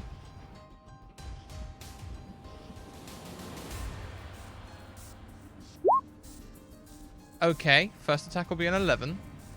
So you're shooting at the Bone Knight? Bone Knight, yeah. That does not hit. Extra attack, I'm gonna use an advantage. Fun fact, same crossbow. I took the crossbow expert feat so I can ignore loading. Nice. Just like a bolt just reappears. Oh, Arcane Archer! A bolt literally materializes. Yeah. Will the D4 matter there? It wouldn't on the 11, no. Wouldn't on the 11? Okay, next attack, 25. 25 does hit. Yeah, so that'll be 6 piercing damage. Okay. Do you know what? I'm gonna up and go ahead and action surge early and do the same thing again. Sure. Using advantage on the next one, there's a 20. 20 just hits. Just hits. Dang, okay. No more advantages for me. Last attack, that's another 7 points. 13. And I'll add the D4. I don't know if it'll... 16. That wouldn't hit the Bone Knight, no. Last action, bonus action. Crossbow expert gets, if I made an attack with a one-handed weapon, I can make an attack with a hand crossbow in the other hand. Hee. Literally a 6-shooter. There you go. Or close enough. 5 shots. All right. Thank you for the advantage. So no one's really looking at Idawan at this point. I think everybody's passed by, but yeah, Idawan just mechanically with these arcane bolts just fires one after another. It's like if a hand crossbow could be a revolver, it would be with Idawan. And yeah, bolt after bolt goes flying past Korak, past Grimshaw, and kind of slams into this Bone Knight. You watch as these arcane bolts just kind of sizzle into the bone armor, and yeah, they take quite a bit of damage from that. And that is going to take us back to the top of the order with the ghouls. The ghouls are going to take claw attacks, trying to learn from their mistakes. So they are going to claw at LLRB. The 22 will hit. The 6 does not. Okay, so go ahead and do a Constitution saving throw. Okay. Is this poison? It is paralyzing. Okay. And you said I'm out of range for the extra D4 on this? No, you can use the extra D4. Okay. How close are they to me? You're only about 15 feet away at this point. Ah. So that'll be plus 4 to 8. It's 12. Okay. 12 beats the DC of 10. So you are not paralyzed. You are going to take 9 points of slashing damage as these claws kind of rake across your metal exterior. Okay. And it is the knight's turn again. So once again, the knight face to face with Grimshaw is going to take their multi-attack with their vicious greatsword. Actually, they are going to do something else. They are going to... Don't like that. No, yeah, that's what they're going to do. Yeah. But they do have a bonus action. So I'm guessing one of those hits. So you're going to take... Yes, 9 points of slashing damage from the greatsword. And then as a bonus action, they're going to use their Commander of Bones skill. No, man. So as a bonus action, the knight can target... no, I'm sorry, I used the wrong one.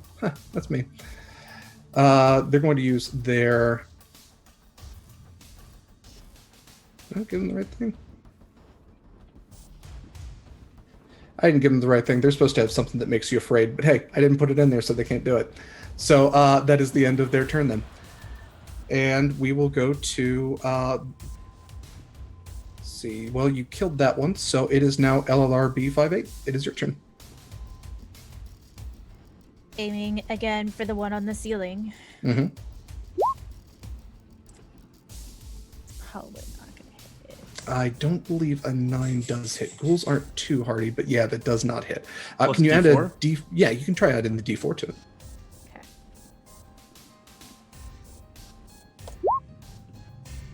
That's just enough. You do hit that goal. Dat bless. So I'm going to use that, and then sneak attack Mhm. is, I think it's 2d6 at this level.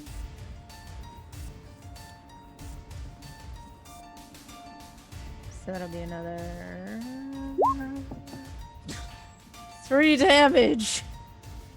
All right. So you have done just enough to kill this ghoul.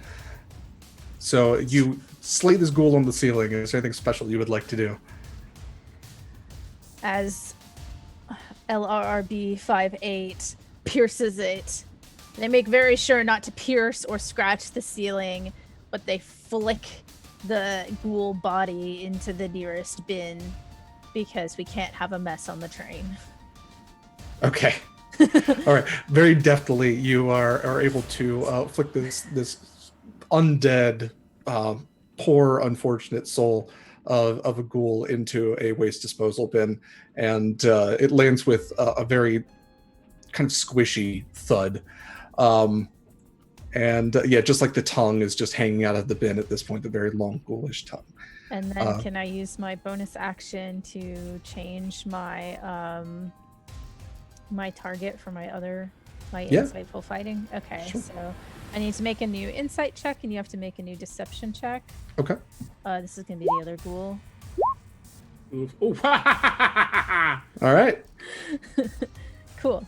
All right, that's me. All right. Now it is Grimshaw's turn. I'm gonna try and position myself on the other side of the Bone Knight. I assume that's like at least 5 feet closer to LRRB. Yeah, they Or are am I thinking blocking about it the wrong? doorway right now. So I would say that if you're kind of going around them, if you're just changing stance, I don't think that would give you, attack of opportunity, because it's kind of just like, it's just sidestepping. So yeah, if you want to get on the other side, you can do that. But I will say it would be an athletics contest, or just strength, which they rolled 12. So Yeah, I'll try it.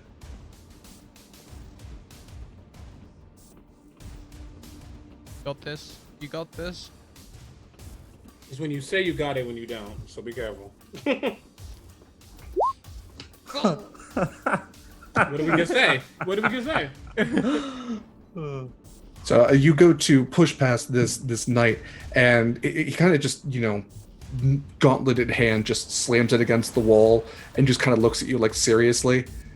No, you're not getting past. I'm going to kill you here. And is there anything else you'd like to do with your turn? So you weren't able to use your movement, so you can still use your action if you'd like. Dope. All right, I'm going to make 2 longsword attacks. Okay. Longsword buddies.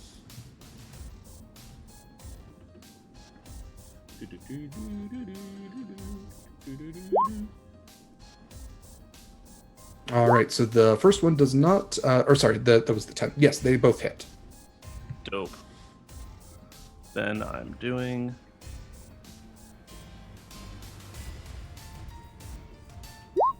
6 on the first, 9 on the second. Okay. And he is going to, with that, cast Hellish Rebuke on you at first level. So you need to do a Dexterity saving throw, DC 14, or else you will take 11 points of damage. We don't like that. You said Dex? Yeah, Dex of DC 14. Oh no. All right, you are going to take 11 points as hellish flames kind of rage up around you. That's not what we want. I will remind you all, you do Grimshaw have looking? potions of greater healing, should you need those. Oh, I do. I forgot that. And with that, we are going to go to Wait, I'm going to use my bonus action. Oh, yes, please. I'm going to cast Shield of Faith. Okay. Ending my concentration on the bless. Mm-hmm. So there's no more bless. Okay. Protect yourself. I gotta protect myself. And it is now Korak's turn. Korak, you were about 15 feet from Edawan to your back, and 15 feet from Grimshaw to your front. Oh, that's perfect then. Okay. Then I will run forward with that 15. My echo running right next behind me, but still not that far away. So they'll get there as well. And then I make two blast. I will make 2 attacks. Are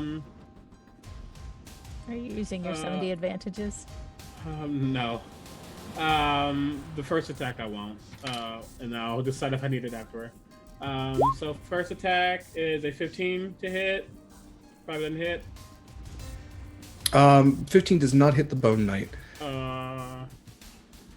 Second attack. Well, I need to turn. It was so weird. There we go. That should be right. Second attack. 18 to hit. 18 does not hit. Oh. Dang. Okay.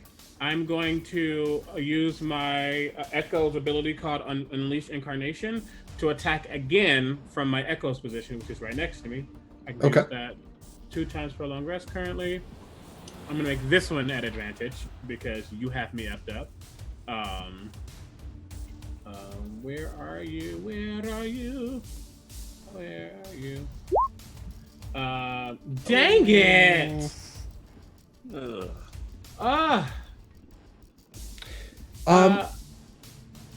Go ahead. Sorry. I think at this point I am actually going to invoke your card, your deck of many card. When your Echo runs up to aid you, you essentially have 3 guys facing off against this Bone Knight at once. The Bone Knight is able to, as you swipe down with your sword, deflect, knock it away with his vicious greatsword twice. But when the Echo Knight shows up, your second attack, it hits. It doesn't do damage, but what it does do is it hits him in the wrist just right to where his vicious greatsword flies out of his hands. And go ahead and do an athletics check.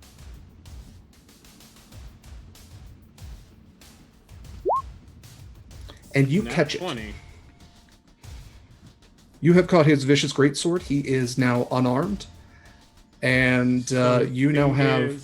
I can't use the vicious greatsword because I specialize in shield use. Yo, I can. Of course you can. It is a vicious longsword. Okay.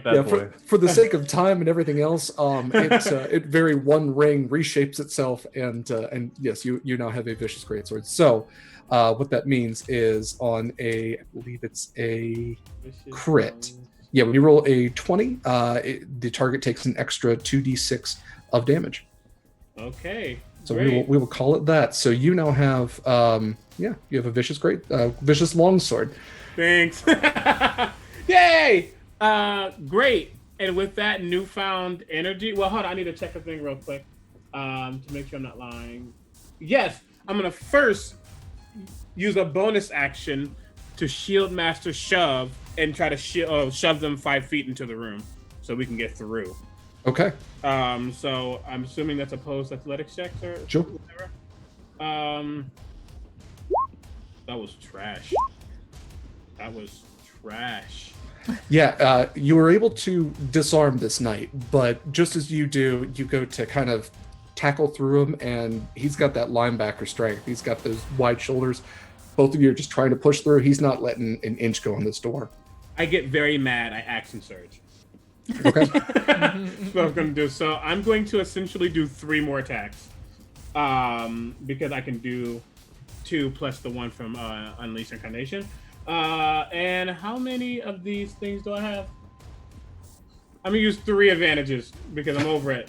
So first attack. Does a 19 hit? It does not.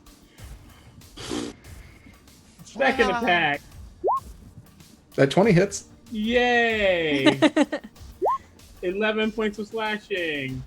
Third attack from my Echo's location. 25 to hit. There you go. For it's 6 more points of slashing. All right. And that's what I do. I am heaving, and I'm over it. All right. You have seriously damaged this knight from where they were previously, and it is. I'm guessing that's. I know fighters take a minute, but is that done? I've used a lot of attacks plus bonus action and movement. I'm done. All right. Idawan, you have watched as 3 of your compatriots have attacked this bone knight to mixed effect. You are now still on the far end of the car. What would you like to do? I will move at half speed as I walk towards everyone, and I'm gonna do the 2 shots with the main hand first towards this. There's a ghoul as well, right? The ghouls are in the other car, so if you were going to shoot the ghouls, they would be a disadvantage because you'd have to shoot past the bone knight to get to them. Nah. Let's get rid of the bone knight. I'm gonna shoot to the bone knight.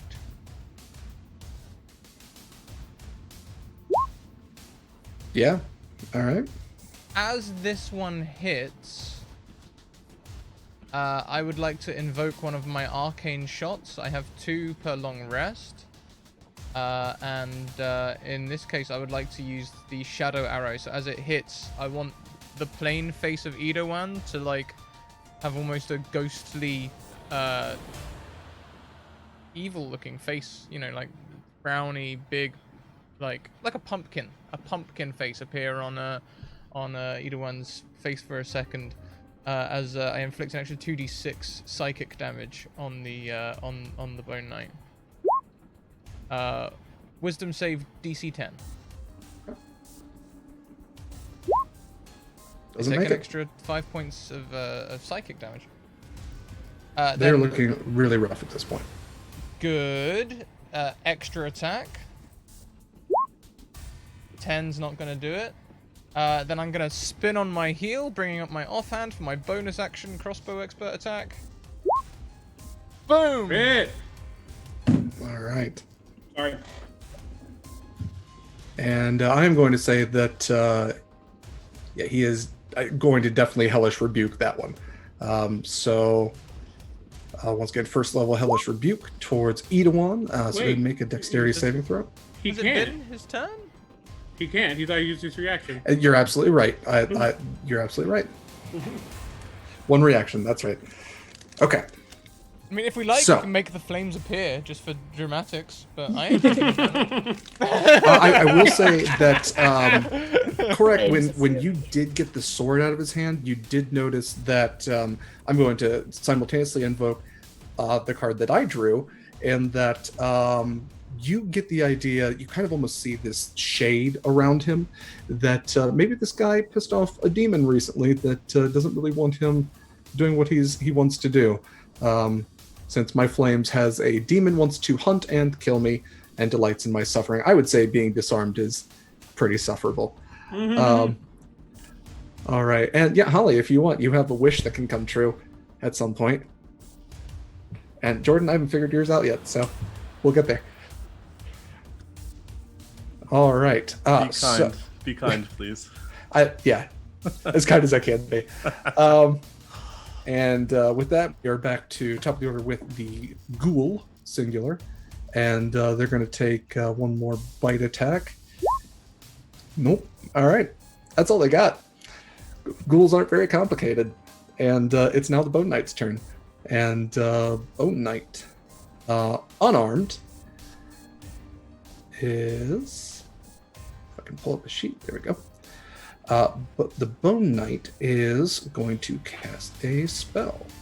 And they're going to cast Darkness. And so all of you within 60 feet are enveloped by magical darkness. Or I'm sorry, it's a 15-foot sphere, but it's... Yeah, so all of you within 15 feet, which would be all of you, except I think for LLRB 58, the ghoul is kind of encompassed by this, but you are not. Yeah, darkness spreads around all the corners. Creature with dark vision can't see through this darkness, so it is magical darkness. And that's going to be his turn. And with that, we are back to LLRB 58. So is the ghoul still visible, or? It is not. It is not. No. Okay. No. So if you did want to attack, it would be at disadvantage, but you still can. And I think with your sneak attack, it would balance out to be regular attack anyway.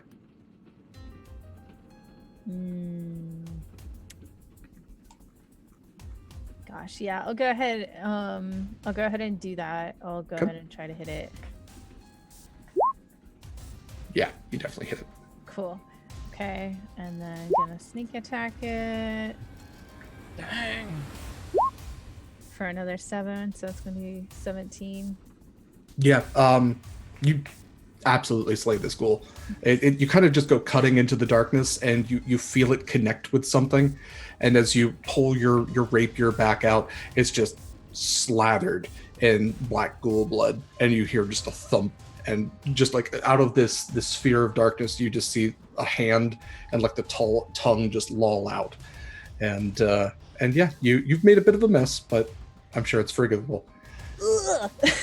And would going back into the compartment, because you said that she closed the door, would that be something I could do with a bonus action of cutting action, or would I need to take my action to open the door and go in?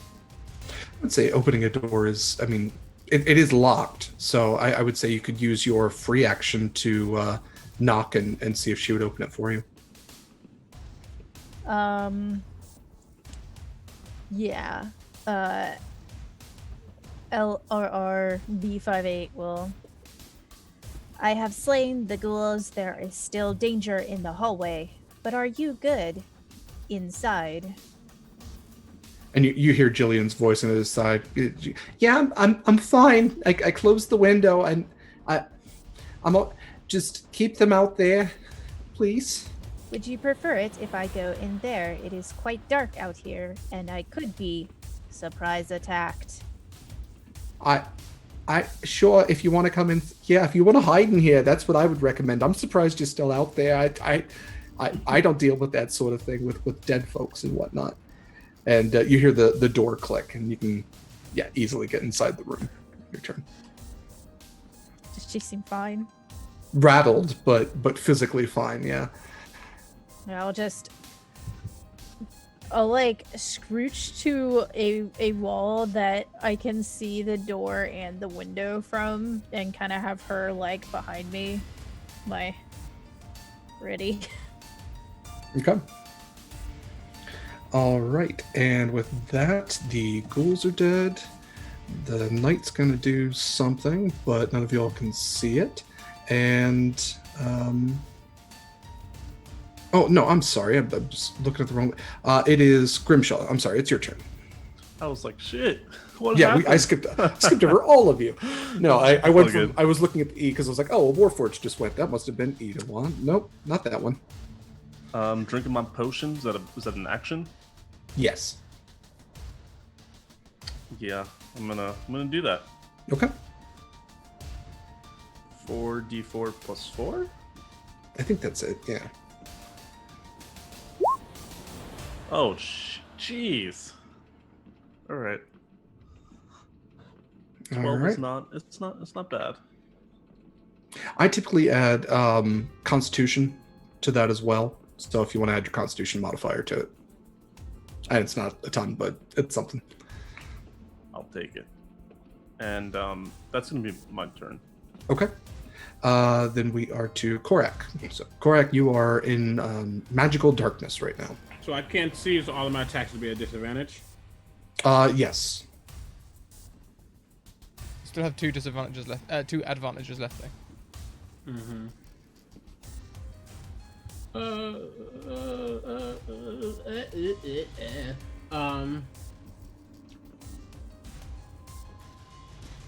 Okay. Yeah. Then I'm gonna use 2 of my advantages to make these just straight rolls instead. Okay. So let's see what happens. First attack. Nope, that won't hit. Second attack. So close, yet so far-fetched. It's fine. It's groovy. All right. And I'm still going to, as a bonus action. Okay, it's right in front of me and it hasn't left, and I'm pretty perceptive. I'm going to still attempt to shove it with my shield. Okay. All right. These are crap. Whenever I need it to be good. Oh, yay! You succeed though. Both sword strikes catch only air, but you know that there's has to be something in front of you, and you put your weight behind your shield, and you kind of definitely catch this Bone Knight off guard as you shove him through both doorways, and you cleared a path to beyond the darkness, I'd say at this point, and have knocked him back into the light on the other side where the door to Jillian's room is. And I can still do this, but it's technically a free action. And if it takes an attack of opportunity, that's fine. But my echo, is going to move out of the darkness towards them and get around. And it's going to be there, so that's good for me. Yes, that's what happens. All right. Anything else for your turn? No. Okay. Personally, Idawon is. I'm a big fan of you trying to bait the reaction out of Derek there, but didn't quite pay off. Thank you. I also forgot you can't because it's still not his turn. Oh yeah. It hasn't gone around yet. Because it was them then Grimshaw. Wait. No wait. He could have Hellish Rebuke. No, he could have. He could have. Yeah. He could have. Yeah. I mean, I can't see. My senses go dark. Oh, so I know what I'm gonna do. I'm really sorry, everyone in front of me. Hang on a minute. I don't like the sound of that. I don't mind it.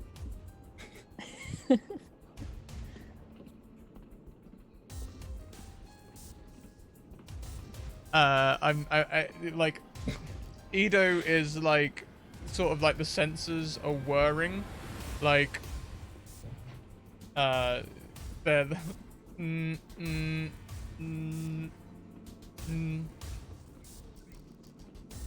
and then yeah, they without seeing the target, they're just gonna raise the singular crossbow bolt, and I'm going to fire, but as I do, I'm not going to make a I'm not going to make an attack roll. I'm going to use my my other arcane feat, which is the piercing arrow. Okay. So it's a 1 foot wide and 30-foot long line through the darkness, and each creature in that line must make a Dex saving throw. And I can roll damage on anyone who doesn't avoid, and they take the extra 4 there as rolled. So that would be a line that includes Grimshaw and Korak. So they will, both of you, make dexterity saving throws, as will the Bone Knight. I'm sorry, Subi.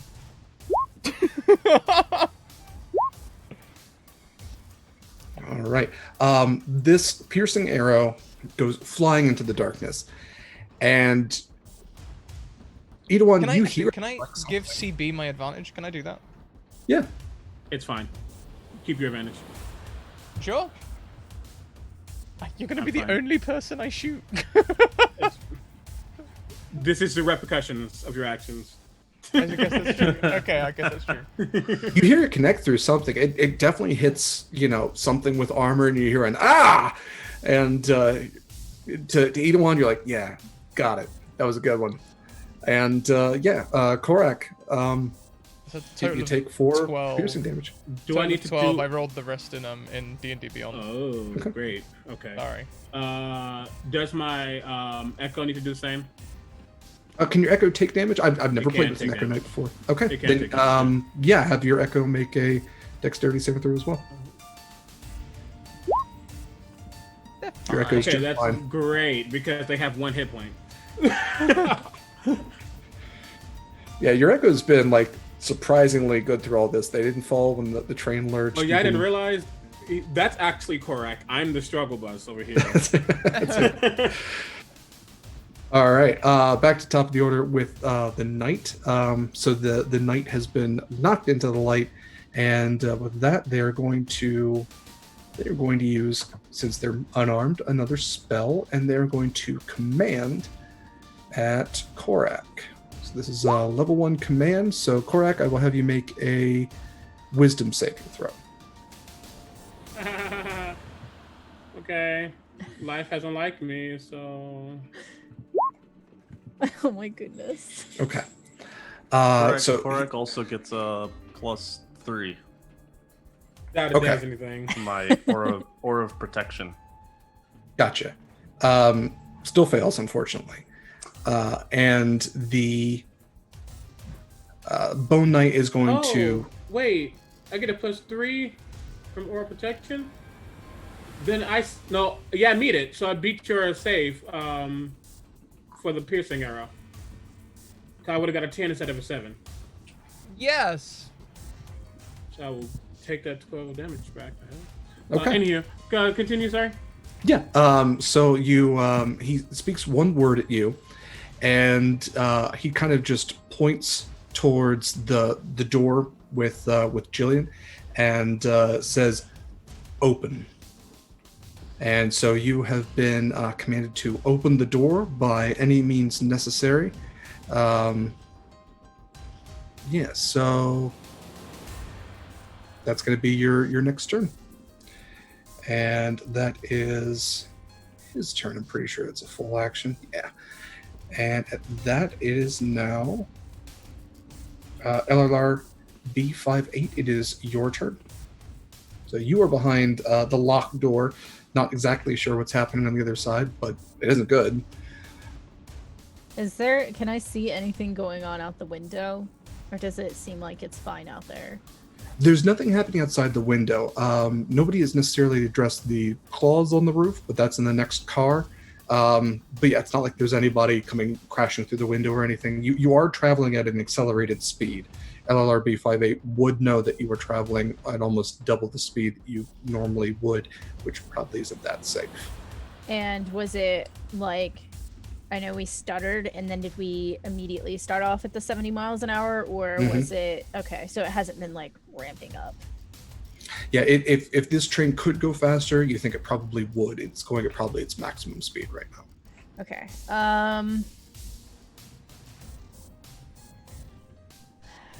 I don't really have. I'm sort of just waiting for something to happen. Okay, you can ready an action if you want.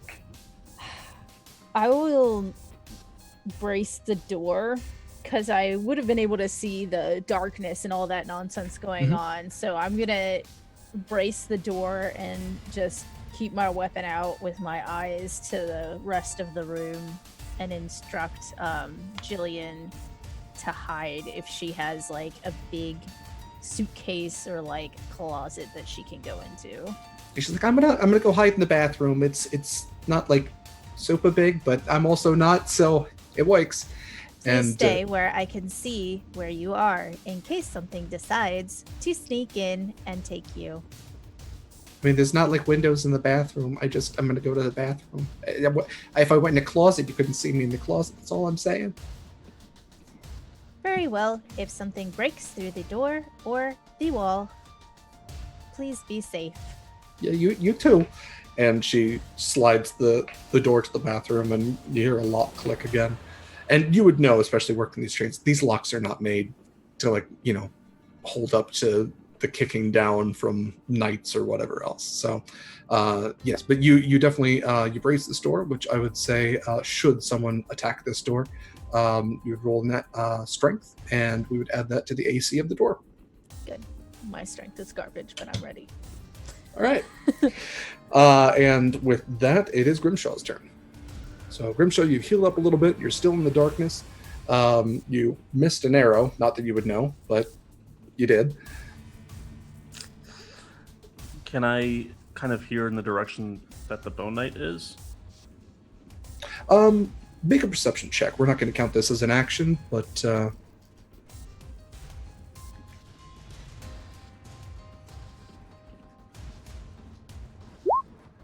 Oh shit. as far as you know, they're still right in front of you. Okay. Well, I'm gonna attack right in front of me. Okay.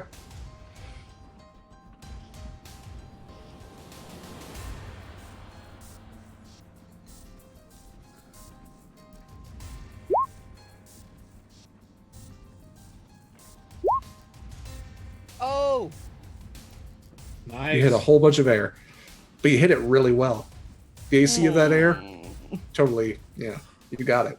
Got my crit and wasted it. No. All right. Alright, that's my turn. Okay. I will say, if you want to, since you just did, you would know you did a really good hit, and it didn't hit anything. So if you want, you can do an advantage perception check at the end of your turn if you want to try to. You can't do anything else, but that I will give you that if you want to try to reason it out. Ah, damn, I want to do it.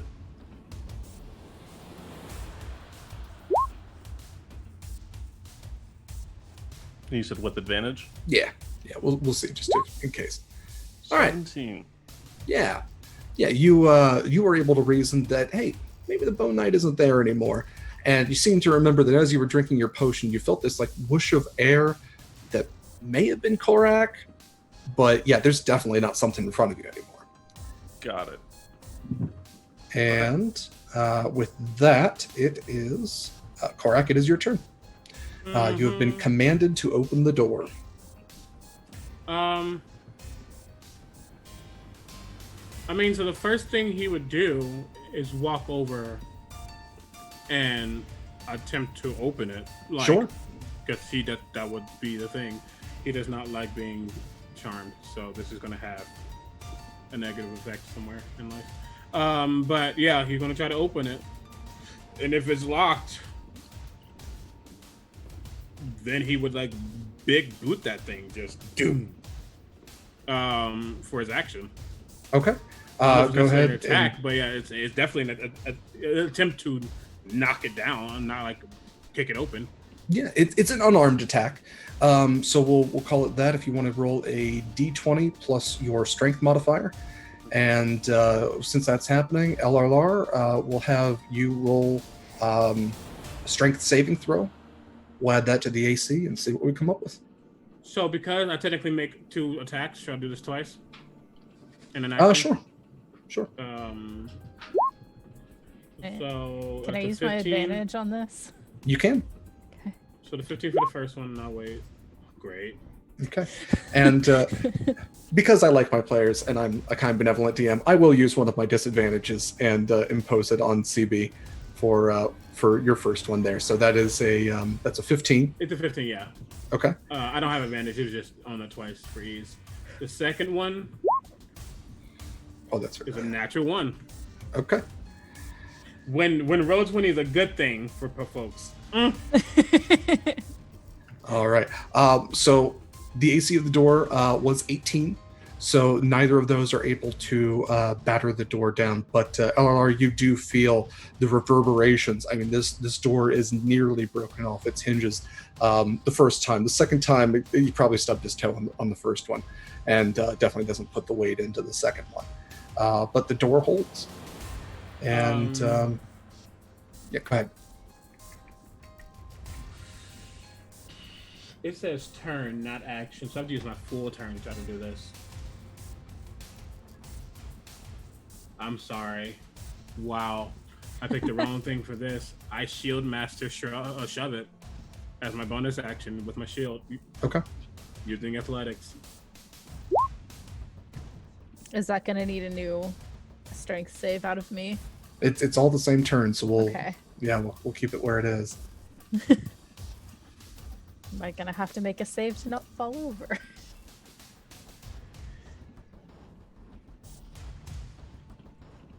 Yeah, I put mine in there. It's 25. Okay. Okay. At that, you are able to break the door down. LLRB 58. Go ahead and make a dexterity saving throw. Oh. LLRB 58, you fall prone.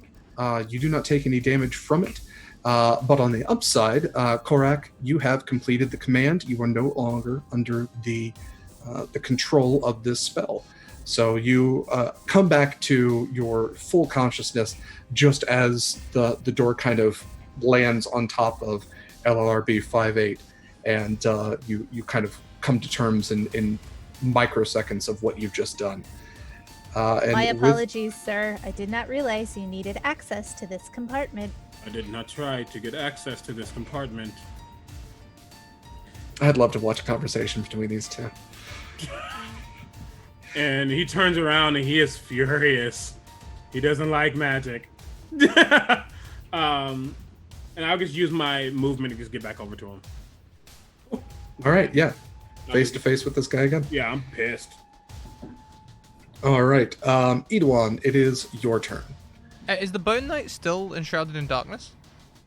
No, they are on the other side of the darkness. I pushed him out of it. Yeah, so you have most of the car. Right, yeah. So you're at the far end of the cargo car. The other end is this sphere of darkness, which still has Grimshaw inside of it.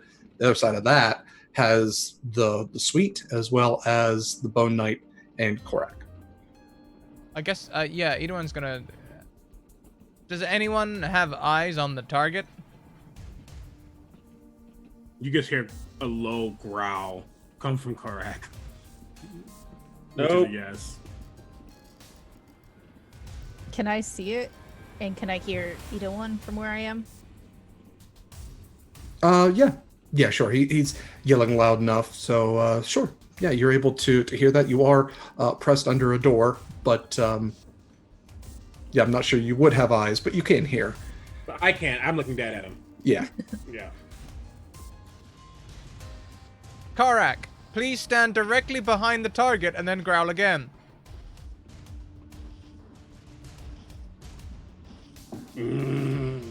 Grimshaw, duck. I'm gonna fire through the darkness towards Korak. And thank you, Blue Box, who is gifting a bunch of advantages to all the players. I'm gonna burn one on this. Will I still have disadvantage using that? No, I just burned it. You know what? That was clever enough. You're using, I think, Edawan's using the sensory network that they use. We'll call it a straight roll. If you want to use your advantage, you can use it on that. Thank you. Yeah, I will totally burn my advantage. So critical hit. There you go. Yeah, I'm gonna just unload here. You know, extra attack as well. There's another 15. That probably won't hit. I will actually say, if you want to save that, your first attack fells this Bone Knight. Not that you would know, but firing into the darkness. But maybe does a 15 hit Korak? It doesn't. Oh, good. or sorry. I literally asked Korak to be a target. Just ding. Yeah, like the bonus action hand goes down, but like hearing a flump, is the target down? If I saw it fall, right? Yeah. Oh yeah. Oh yeah. Target is dead. Ooh. I saved my bonus action. Oh, in the darkness probably goes away. Yeah. Yeah. All right. Yes, the darkness does fall. All of the spells that the Bone Knight cast are dispelled, and yeah, you still have the claws on the roof, but I don't think anybody's in the cargo car right now. So, to your knowledge, they are still there, and Jillian is locked in the bathroom. LLRB 58 is still on the floor, but you are still racing towards Star Alaska at this point at an accelerated speed. I would lift the door off of LRB. All right, LLRB 58, you have regained, vertical nature. I am grateful. Thank you. Is there any like sound from any other car? Like, does it sound like chaos, or is it just in this one? I'm going to say, for the sake of time, you don't hear anything else at this point. Okay. I believe Hey. that we should attempt to fix the car moving at an accelerated pace. Hey, LRRB 58. Do you know how to run this thing?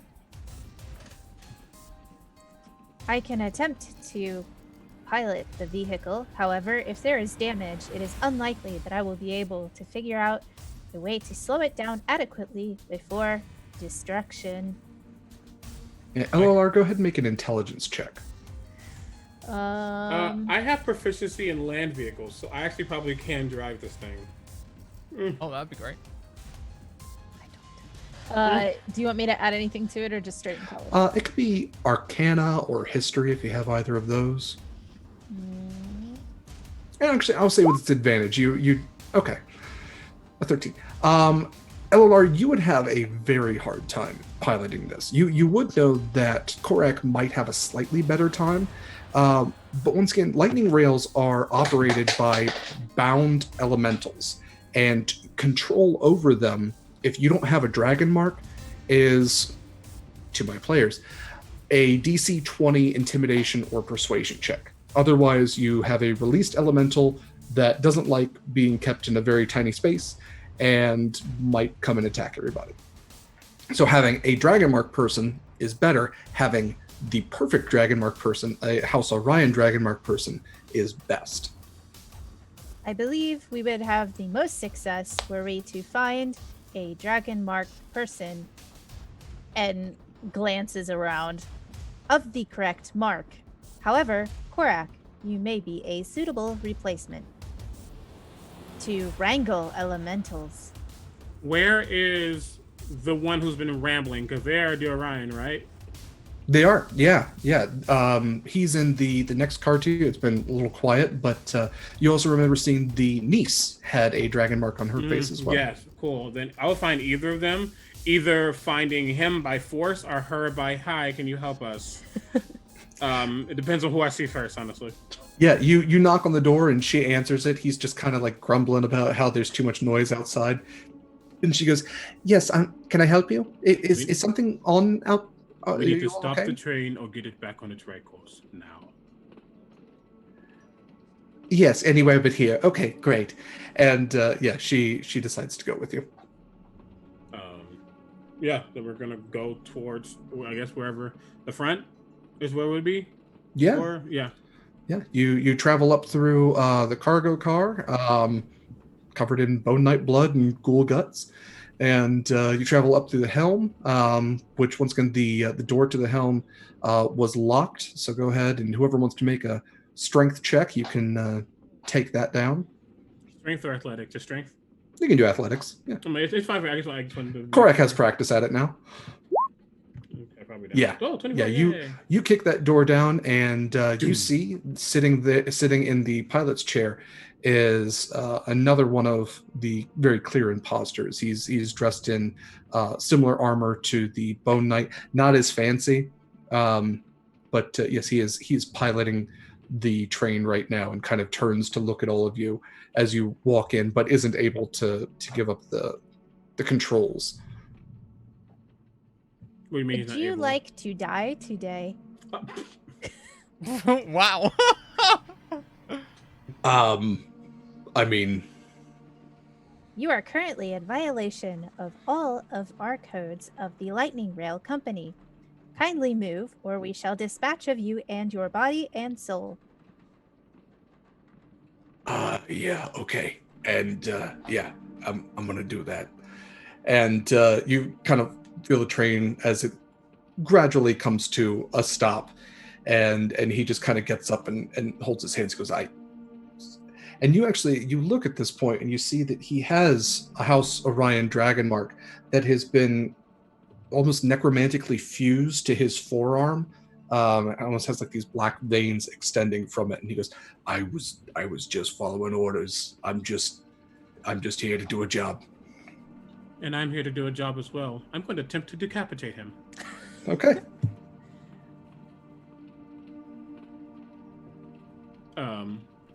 You want me to roll for that? Called shot to the throat. Uh-oh. Are we here? Oh, I think we've lost just Derek. Big Okay, I'm freeze. like, That is a perfect freeze frame, though. Look at how happy Derek is. Yeah. Well, I was like, is it me or is it Derek? Because like this happens to me a lot. He's in chat. He just lost power, so he should be right back. This is what happens when you threaten to decapitate people. You're supposed to decapitate the people, not the connection. It's funny. Okay, I'm going to reshuffle a little bit. 1, 2. You all win, yay. Oh, I'm the dungeon master now. In a world. Yeah, you have to decapitate the dungeon master, then you become the dungeon master. Solid reasoning. How that works.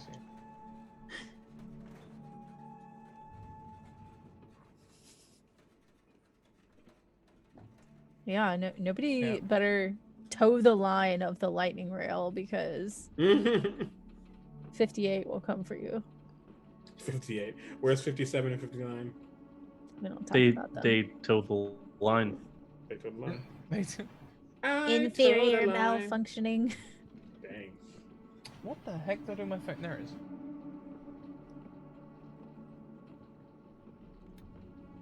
Anywho, this is pretty swell. This is pretty great. Yeah, I mean, I guess you could probably just... I mean, I imagine they're going to say this is okay, so you can probably roll an attack action, like, ready for when they get back. Yeah. I'm gonna use my advantage too because I can. Dang. My vicious long sword. It's So close. Unnatural 20, right? I just want a crit. That's all I want. It's a dirty 20 though. Is that we're out of combat? So is this how it is? Just you fishing for crits Actually, on this guy? it would be both of us. 'Cause I technically take 2 actions, so this is Hang on. gonna be for the echo. Hang on. Wait, before you roll it. Oh, sorry. Oh, Holly gives a nat 20 to CB.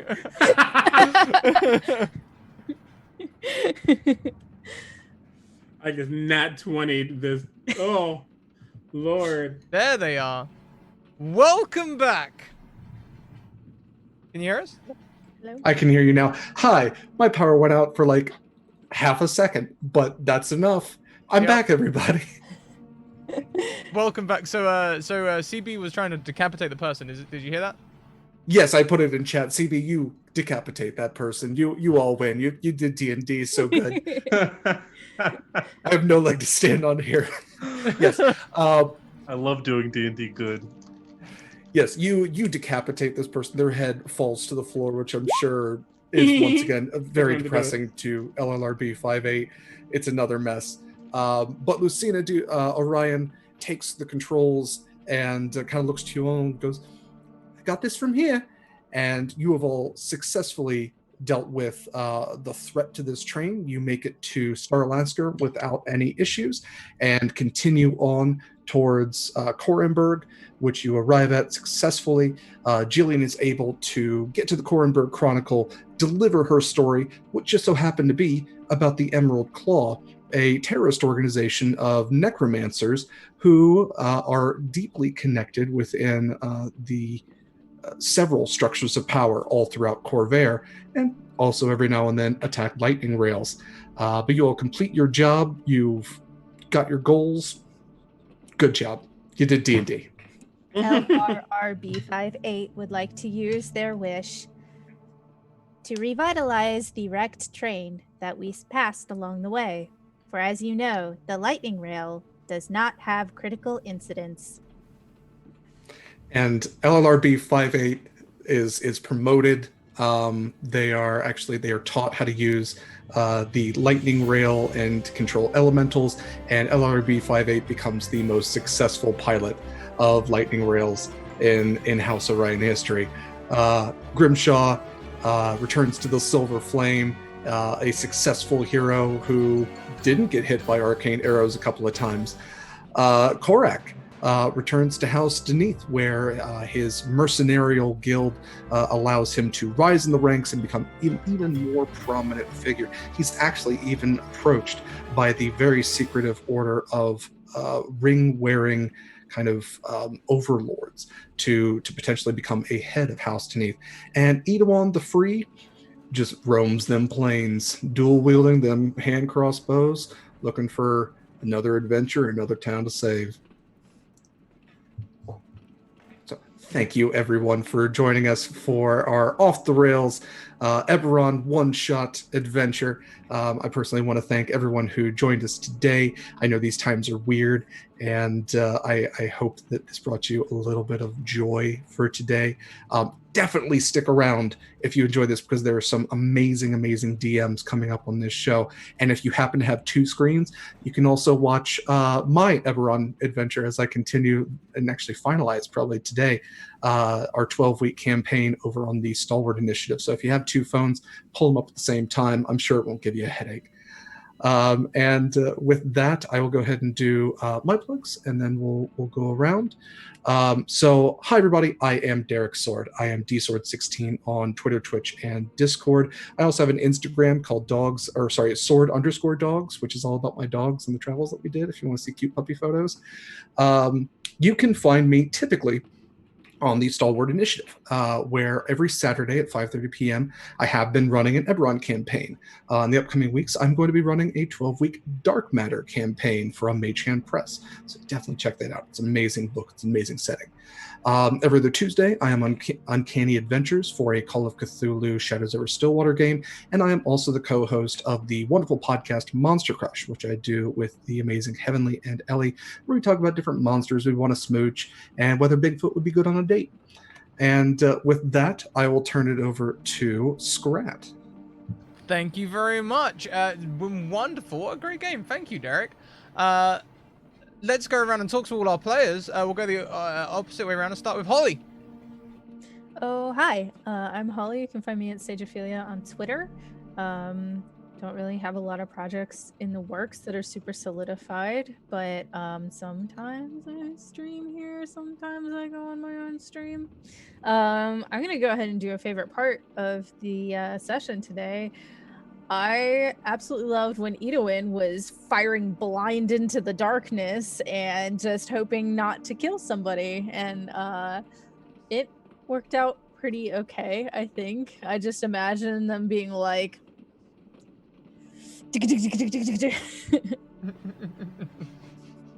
Yeah, thank you. It was a ton of fun. Next round we have Jordan. Hey there, my name's Jordan, and you can find me on Twitter at Jordan__Rose. And I'm not doing much right now, but I like playing D&D, and you might see me on a stream at some point in time. Who knows? Hell yeah. Wonderful. Last but most certainly not least, the wonderful Critical Bard. Hey, Critical Bard here. Critical Bard across all social media channels except for Twitch, because Twitch doesn't like me. So it's Critical Bard _. You can catch me multiple places. I am on hiatus on a couple of my games, but you can catch me on Tuesdays on the Onyx Path as we play some Pugmire, run by Angry Nerd Girl. Love her to death. I'm actually going to be starting, it hasn't really been announced, this is the first official announcement. I'm going to be running a campaign on my channel. I'm running a Wildmouth campaign with Lisa Lee, Cameron Blair, Anders, TK, Mackenzie, and I'm missing somebody. On KP11 photos. Really excited about that. It's going to be a really good group, and that's going to be great. Those are going to be on Mondays. And then I'm also guesting tomorrow again on D4 on twitch.tv/rockpunchatl, also on the D&D Twitch. It's hosted. That's great. I'm happy they asked me to come back. Yeah, that's me. Also, jingle artist for Critical Pro, all these other things. Anywho, my favorite moment of this game, well, two, I just love from a player standpoint. Just watching Grimshaw be like, y'all not blessed no more. I'm shielding myself because bye. Like that's me. I'm like, sorry, y'all can survive. But then also LRB threatening the imposter at the end was pretty dang good. Oh my god, Would that's you like so to be good. dead? What? Yeah. Some of the good. Zoom messages were really choice as well from Holly over here. Where was it? It was something like scanning open areas analysis. This space is not large enough to accommodate the both of us. Like, dang. Thank you so much, everyone. Sponsors, check out Mage Hand Press for all of your expansion needs for 5e. They make fantastic content. You can find it on Wednesdays here at 6 p.m. EDT. The Deck of Many, they currently have a Kickstarter running with more of these wonderful things. There was an advert in the break about that. So check them out as well. You can find us playing their game on Thursdays at 6 p.m. EDT. Also check out Hero Forge for all of your miniature needs, and coming in the next couple of months, their color creator will be launched. You can find that here on Wednesdays at 2 p.m. EDT. Lastly, but most certainly not leastly, Dungeon Fog for all of your map making requirements. Go and head over there. You can get access to their premium features using our special code Scratticus. We're going to run some credits. If you liked any of the music you heard today and you want to use it in your own campaigns, all of the attribution licensing and links will be in the credits. We'll be back. I'm going to put 20 minutes on the clock to set up the next show. So we'll see you in 20 minutes. See you all very soon. Bye.